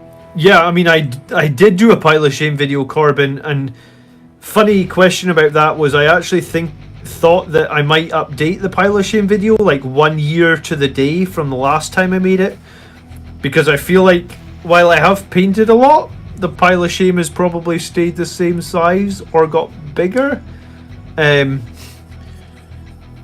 because I'm addicted to Warhammer 40,000, I guess, and Blood Angels in general. Do you know what? I have a bunch of other projects as well that aren't 40,000. Like, I have 2 or 3 board games that I need to paint up. I have a kill team that's not Blood Angels that needs painted up. I actually have a Necromunda gang that's not Blood Angels that needs painted up. So I've just been focusing all my time on Blood Angels, and even then I think my pile of shame is bigger, probably going to be bigger next year than it was last year. And I have painted a lot, right? Like, I paint on average probably like 10 to 15 hours a week, so I guess I just have a problem with buying models, or a serious problem with buying models. Do you know what? That's actually tidied up really easily. It's much easier than I thought it was. You're not going to be able to see too much of it either because it's like right underneath the arm joint there. So yeah, I'm really pleased actually. Like, if I'd known how easy that was going to be, the whole taking the arm off and replacing the magnets, I would have probably done that a long time ago. Because as I say, the easy to build has been sat there for a long time doing nothing.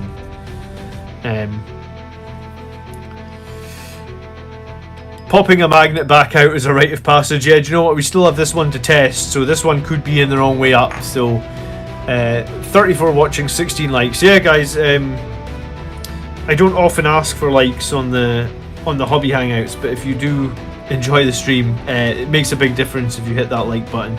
It makes a big difference to all the videos actually if you hit the like button. The YouTube algorithm is very it loves engagement. If you ever hear people talk about YouTube algorithm, it's like it's almost like it's an AI that just likes knowing that people actually engage with videos and stuff. What's better, Relic Blade with +1 damage making it 3 or the Burning Blade? I'd probably go for the 3 damage just because, like, the Relic Blade is going to be -4 when you get to Savage Echoes anyway. So, like, the -5 that you would get in Savage Echoes from the Relic Blade, like, if you're at -4, there's not a huge difference between -4 and -5, is there? Have I ever been to LVO? No, I have not been to LVO, but I would like to go one day. If the channel continues as it has been going, then maybe one day we'll be able to go to LVO. You know, the support you guys give me has, you know, it's been pretty amazing. You know, the other day I actually made this custom Infernal pistol because do you remember in 2nd edition when the bolters and that came with like the handles, and then they stopped doing that and every gun was attached to an arm? So I have some of those crazy old bolters. So I took one of those handles and put it onto this Infernal pistol. I mean, it needs sprayed because at the moment there's just some old paint on there and it looks terrible, but I think once it's sprayed, it'll be like it'll be an Infernal pistol that I can give to one of my biker captains if I can't afford to pay for the Storm Shield. And I'm probably going to magnetize that to the side of the bike or something.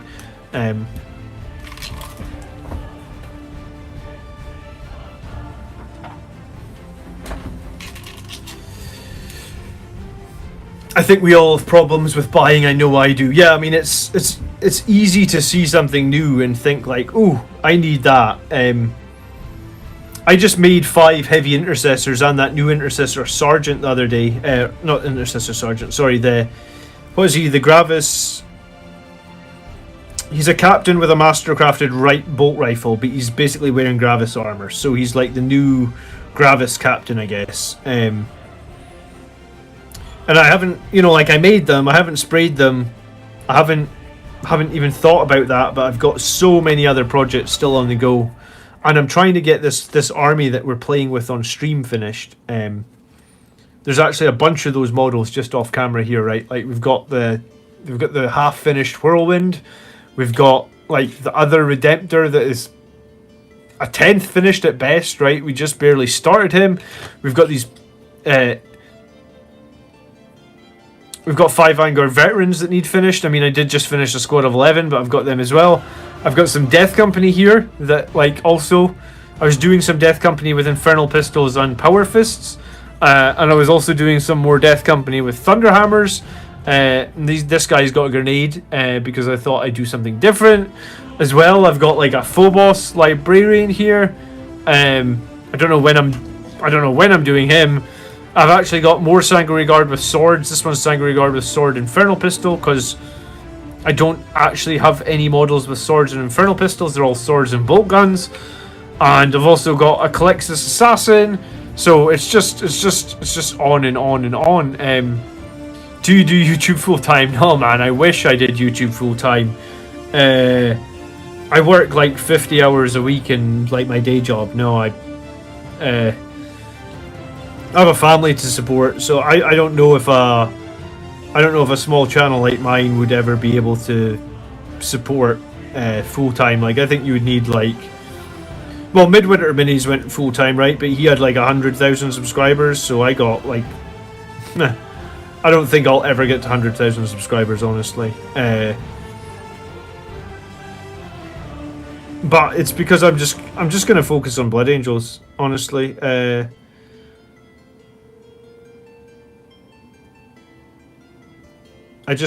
don't know. I like the Blood Angels. I want to focus on them. The channel has actually helped me a lot to focus on them as well, right? Like, because it gives me motivation to produce Blood Angels content and dive into all the math and know exactly what's best. So, no, I don't do YouTube full time. I don't think I'd ever be able to do it full time with this channel.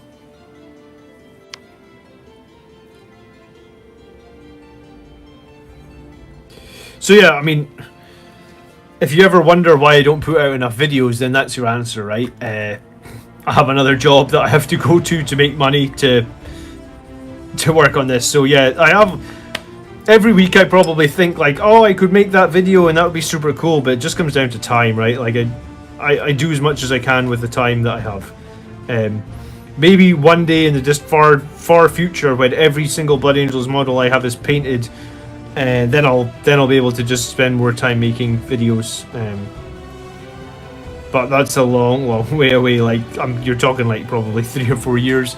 Do you plan to do Kill Team? So the video that we put out just this week, we unboxed the new Kill Team, right? Or we unboxed the new Kill Team expansion, Pariah Nexus, and I was really surprised at how many Space Marine models are actually in Kill Team now. Because like I said in that video, when I played Kill Team before, I think you just got like Tactical Marines, Intercessors, and Reavers, and I think that was your whole roster for Kill Team. So now it seems like just about everything. You can have Primaris in there, you can have Librarians, you can have guys in Terminator armor. So yeah, Kill Team actually sounds super interesting now. I'd have to get caught up on all the new rules, but I'm not ruling it out. Like, the thing I like about Kill Team, right, is, unless they changed it, is you could play like 4-player. So like, you can almost like play 4-player round the table. Like, we could do that, you know, like on Saturday nights, sometimes we do a hobby hangout. Well, maybe some Saturday nights, once all the restrictions are down and we can hang out with more people, we could just do like a 4-player Kill Team game on Saturday night, and that might be pretty fun, right?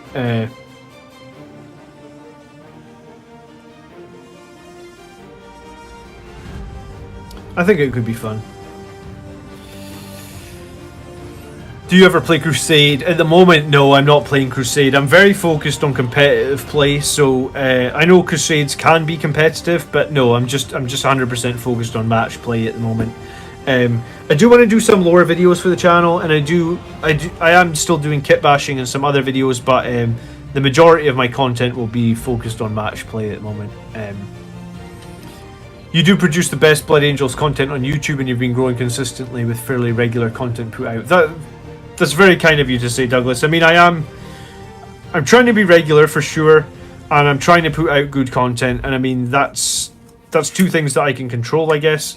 So I shall continue to do that, and if you guys watch it and enjoy it, then great. And if we do continue to grow, then, you know, maybe one day I'll be able to eat my words and be like, wow, we actually have a ton of subscribers. But I guess I'm not really focused on that. Like, what I'm focused on is providing value for you guys and like having videos out every week. And I did really want to be able to have like a live show where we play games, right? That was one of the things, that was one of the goals that I had when I started the channel. It was like, I would love it that if we could play games live and like people could watch, and I want to make the live show better, like 100%. I want to have somebody there to answer all the questions in the chat while the live show is going on, and you know, like, if I had to say, like, if there was a couple of YouTubers that were my inspiration when I was starting, it would have been like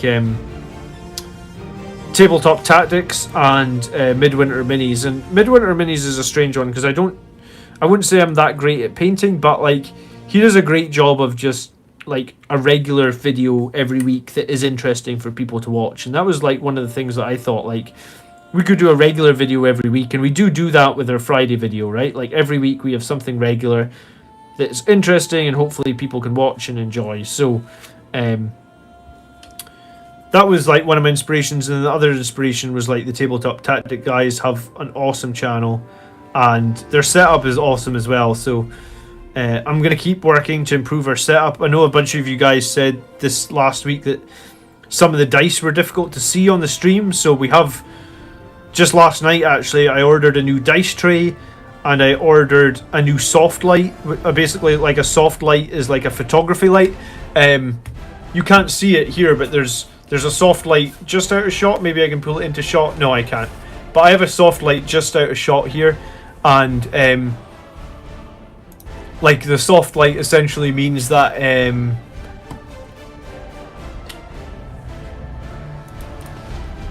the soft light means that you don't get as much glare, right? Like there's not a lot of glare on the picture that you're seeing here. So I ordered another soft light, so hopefully what that'll mean is like we can have a soft light over near the dice tray. So the dice tray will be easier to see. The dice tray that I ordered is a grey dice tray as well. I don't think anyone has grey dice, because like we've got black dice, we've got green dice, and our dice tray is currently black. And we have, like, I play with black Blood Angels dice, so I don't really want to have to give up my new Blood Angels dice. So I've ordered a dice tray that is grey, apparently. Or it was double-sided, so it's got two different colours in there, and one of them was grey, so I was thinking grey seems like it would be a good colour because no one is using grey dice. So yeah, we're gonna continue to work to improve the live stream, and then hopefully we can continue to, like, analyse some of the games on the live stream and improve our tactics that way. So that's really the plan for the next little while. And if if we continue to grow on YouTube, then amazing. And if we get to a point where we're monetized on Twitch as well, amazing. But like,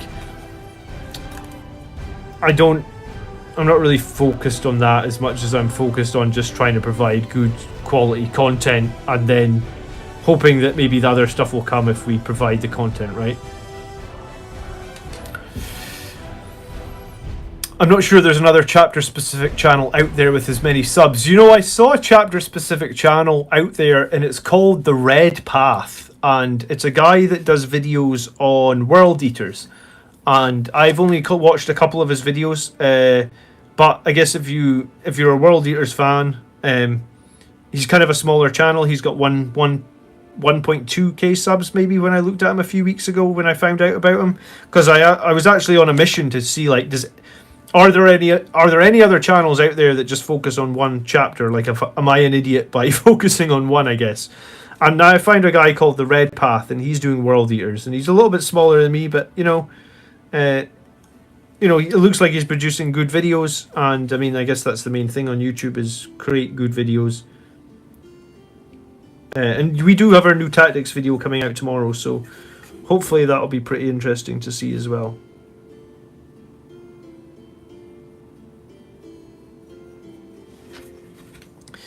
So probably, if we get a chance to do a hangout this week, then, like on Saturday night, I'll probably just be painting dreadnoughts. Like, trying to get some more paint on both these dreadnoughts, because my army list for the moment is going to conclude both Redemptors.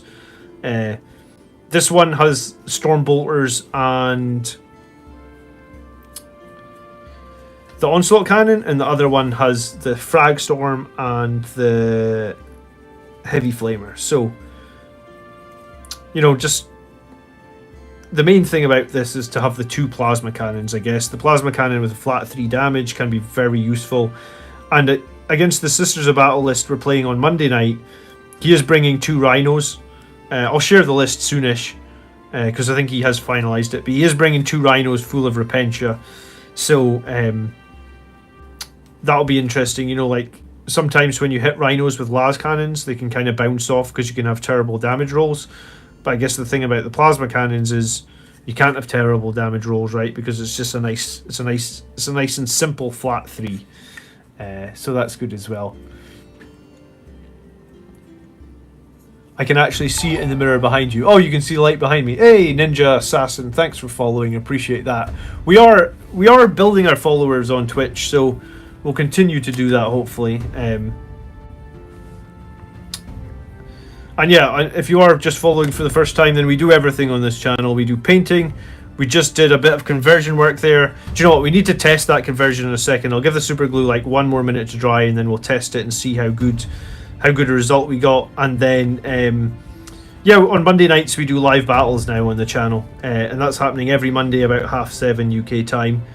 And the battles will pretty much always be Blood Angels versus something. So if you're interested in Blood Angels content, then you're following the right place, brother.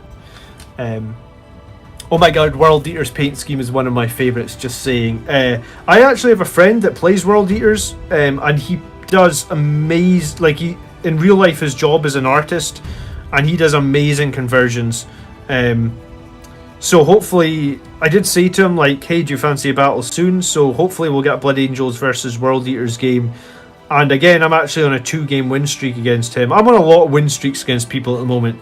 So having all these win streaks is it makes the games tougher, because the guys are really determined not to keep losing to me, you know. So they're making really tough competitive lists. But you know, I wouldn't have it any other way.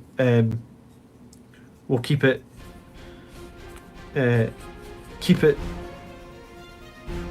don't have enough light here tonight. I don't have my little spotlight because I wasn't planning on doing much painting. I was planning on doing the conversion. I guess the conversion went a little bit quicker than I thought, so it's a little bit difficult to see some of these areas on this model.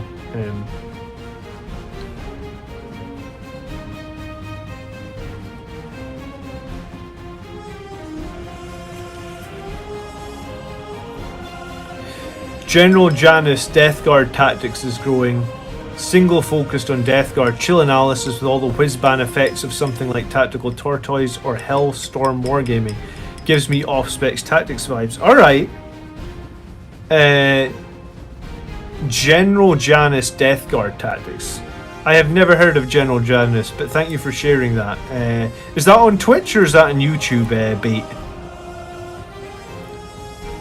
It's okay, you've not mentioned the Bike Captain for a while. Is YouTube chat down? I don't think YouTube chat's down, is it? I see some people chatting on YouTube.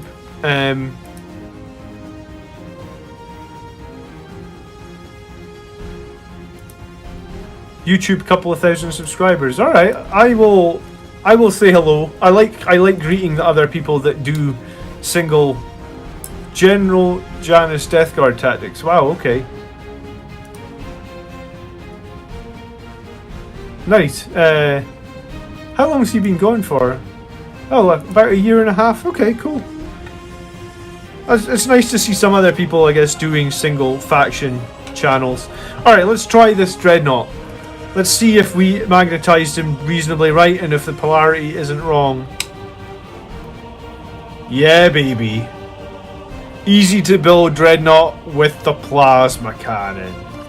That's what we're talking about, right?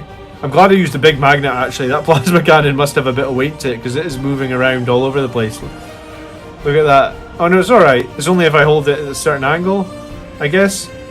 Gravity is taking over a bit. That looks okay, right? I mean, 7.5 out of 10? Yeah. Why not? I mean, I'm happy.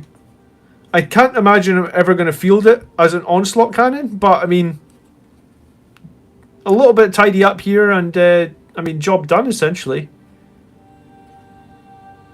It could have been neater, but I mean, it was a hack job because like there wasn't a lot of real estate to work with because it was the easy to build guy. Nice. Thank you for giving it an 8. I appreciate that. 8 out of 10. That's very kind of you, Mark. I'm happy with an 8. Do you know what? I was very scared. I was so scared about it. I don't even know why. Like I said, I never feel them, so I'm very happy with how that turned out. And yeah, that's if. On Saturday night, when we're painting on Saturday night, because we always try and do a hobby hangout on Saturday night, when we're painting on Saturday night, what we're going to try and do is just get more paint on these 2 Dreadnoughts, because they did, you know, they were very handy. They were very useful in the game against the Custodes. As much as I like the Leviathan just doesn't fit in my list at the moment, and I guess it's a weird one, right? Like, because I sort of bought the Centurions because I like the look of them. I don't even know if they are that competitive. I've only played one game with them, so it's hard to even say if they are competitive, but I like the Centurions a lot in terms of like how they look, and I've always liked how they look. And in close combat for us, I guess they are pretty generally quite scary. So maybe what will happen down the line is the Centurions will get dropped because they're not that competitive, and we replace one of these Redemptors with like a Leviathan Dreadnought, because we know the Leviathan Dreadnought is arguably the most survivable unit we can field on the battlefield at the moment. But for the moment, I guess, while we try out these Centurions, we're going to run double Redemptors. And yeah, hopefully we'll go on a bit of a win streak with this list. I would like to go on a win streak with a list with the Centurions in it, just to maybe show people that, because people instantly dismiss Centurions because they don't have the core keyword, right? But the thing about Centurions is they don't really need character support, you know? They hit on 3s, there's no -1 to hit with their drills. If you have them with the Flamers like I do, then the Flamers auto hit as well. So you're not actually getting all that much out of being core. You're just going to get like a couple of rerolls on the hits. And then because the Centurions are strength 10, I think, with the +1 to wound with the drills, you know, you're basically wounding anything on 2s. And they're flat 3 damage. So they're really good against like Dreadnoughts. You know, with the new Duty Eternal, they still do a good 2 damage. So Ironclad instead of Centurions, yeah, that's a good point. Ironclad would be good, and I do think I want to, now I need to chop mine up and put the Onslaught in mine, both magnetized. I never thought I would use it. Yeah, do you know what? The Ironclad would probably be better than the Centurions, maybe, in terms of raw damage, and maybe even better in survivability, but I bought the Centurions. I guess rule of cool. We're going to try a bunch of games with the Centurions and see what happens. If we do end up dropping the Centurions, probably what we'll replace them with is something, I don't want to say boring, but something standard. Like, we'd probably replace the Centurions with, like, they're 165 points at the moment, so that sounds about the same as, like, let's say 6 Vanguard Veterans. I think 6 Vanguard Veterans is probably, like, a pretty safe... what we're trying to say, it's a pretty safe play, right? Vanguard Veterans, we know they're very strong with Lightning Claws now. They generally do a lot of work. They're very survivable. We've proved how survivable they were against the Custodes this week, when basically it took his bike captain, 4 or 5, like his most expensive character got tied up for like 4 turns trying to deal with one squad of 5 Vanguard Veterans. And before the game, if you told me that he was going to have to waste the entirety of the game with his bike captain to try and kill those Vanguard Veterans, I would have taken that all day long. You know, I would have been like, yeah, sure, I'd be happy to tie up his most expensive, best character, granting rerolls in the corner of the board, trying to kill 5 Vanguard Veterans for the whole game. You know, like, yeah, I would have bit your hand off if you'd offered me that before the game. So, yeah, we'd probably either drop the Centurions for something like an Ironclad Dreadnought, or what I just said, like Vanguard Veterans, because I think at the moment you can't really go wrong with Vanguard Veterans, especially if you have Lightning Claws, especially maybe if you have like a Thunderhammer in the squad as well. Like, I just think it's a very solid pick, with like very little weakness. Okay, new sweepstake. How long before Highland Phoenix suggests an Ironclad? I like the sweepstake so much more. Yes. So rather than the sweepstake being about me and my win streak, let's make the sweepstake about Highland Phoenix and his Ironclad. Do you know what? Highland Phoenix's list is up for review this weekend, and I'm 100% sure he's got an Ironclad in it. So I guess you could probably win that sweepstakes pretty easily.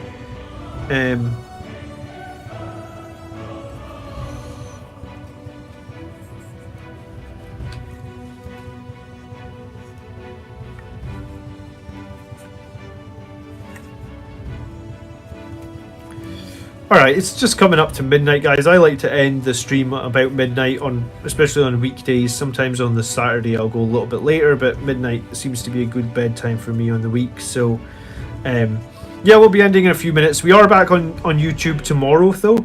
So, around lunchtime, we have our weekly tactics video coming out, as always. Oh, and I just wanted to say about just a quick public service announcement about the last giveaway we did. So 2 of the 3 prize winners have contacted me to say they've got the prize. So Bob, who we know, Bob Nunn, he's in the Facebook group and he's also in Discord. He got his prize of the Storm Speeder. He says he's working on it and he'll take photos when he's done it. And our other guy, our other winner, Murch, as well. I don't actually know how to say Murch's full name, but he's Irish, so I don't want to butcher it. But like, it's Murch, Murch, and then it's like DH after that, so I don't know how you pronounce that in Irish. But Murch messaged me to say he got the Blade Guard Veterans. He said he's a very slow painter, but he's working on them and he'll share photos as well.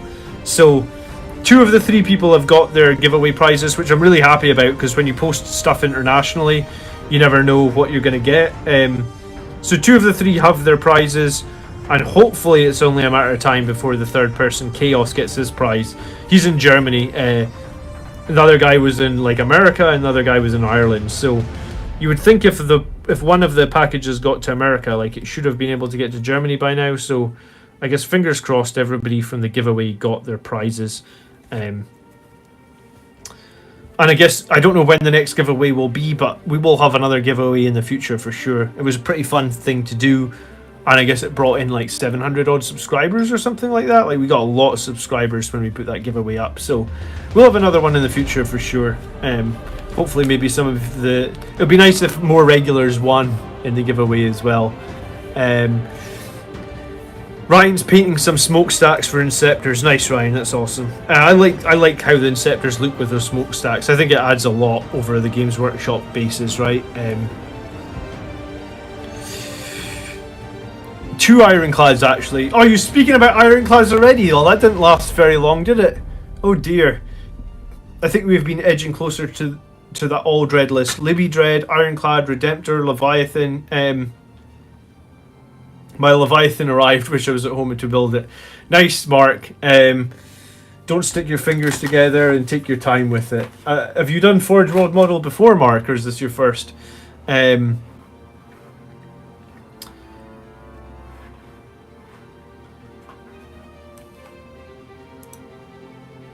So yeah, noon tomorrow, something like that. We'll have a new video up for sure, and then yeah, thanks for hanging out tonight, guys. I appreciate it. Sometimes when I'm doing some random thing like this, like a conversion, I'm not sure if people necessarily want to hang out, but appreciate you guys all being here. Appreciate a couple of you guys scoring me reasonably for this. I mean, it is what it is, I guess. Like, from any sort of distance, I think it's going to look fine. And it'll definitely translate better on the board, right? So, like, we don't have to have a stupid sticker on top of them. And I'll send my friend Kev a picture of this to show him it converted on, because, yeah, that's awesome. Cool. Never before. All right, Mark. If you've never done a Forge World model before, go onto my channel. I'll show you.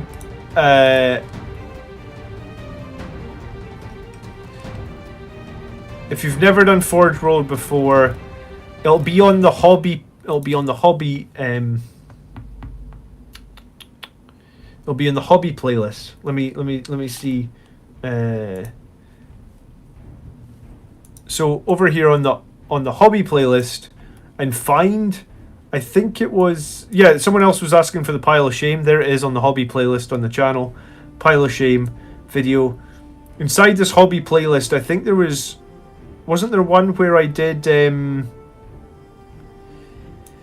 full assembly and magnetize of the Contemptor Dreadnought, right? This not be super relevant to you, but it does mention, like,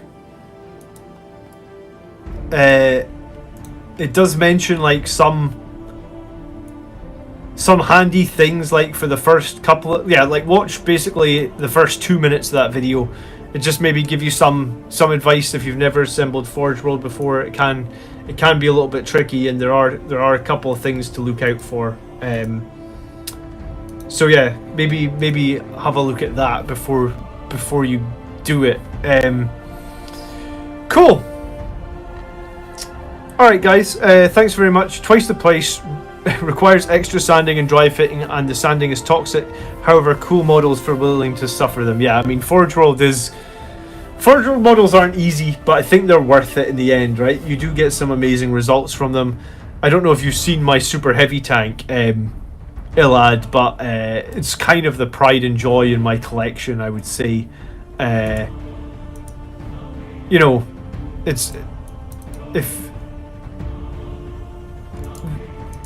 I don't know what you say about it, but you put a lot of time into Forge World, but if you put the time in, I feel like you definitely get something back. But I mean, that's like anything in this life, right? Like, nothing in this life is really easy. The more time you put into it, the better you get out of it.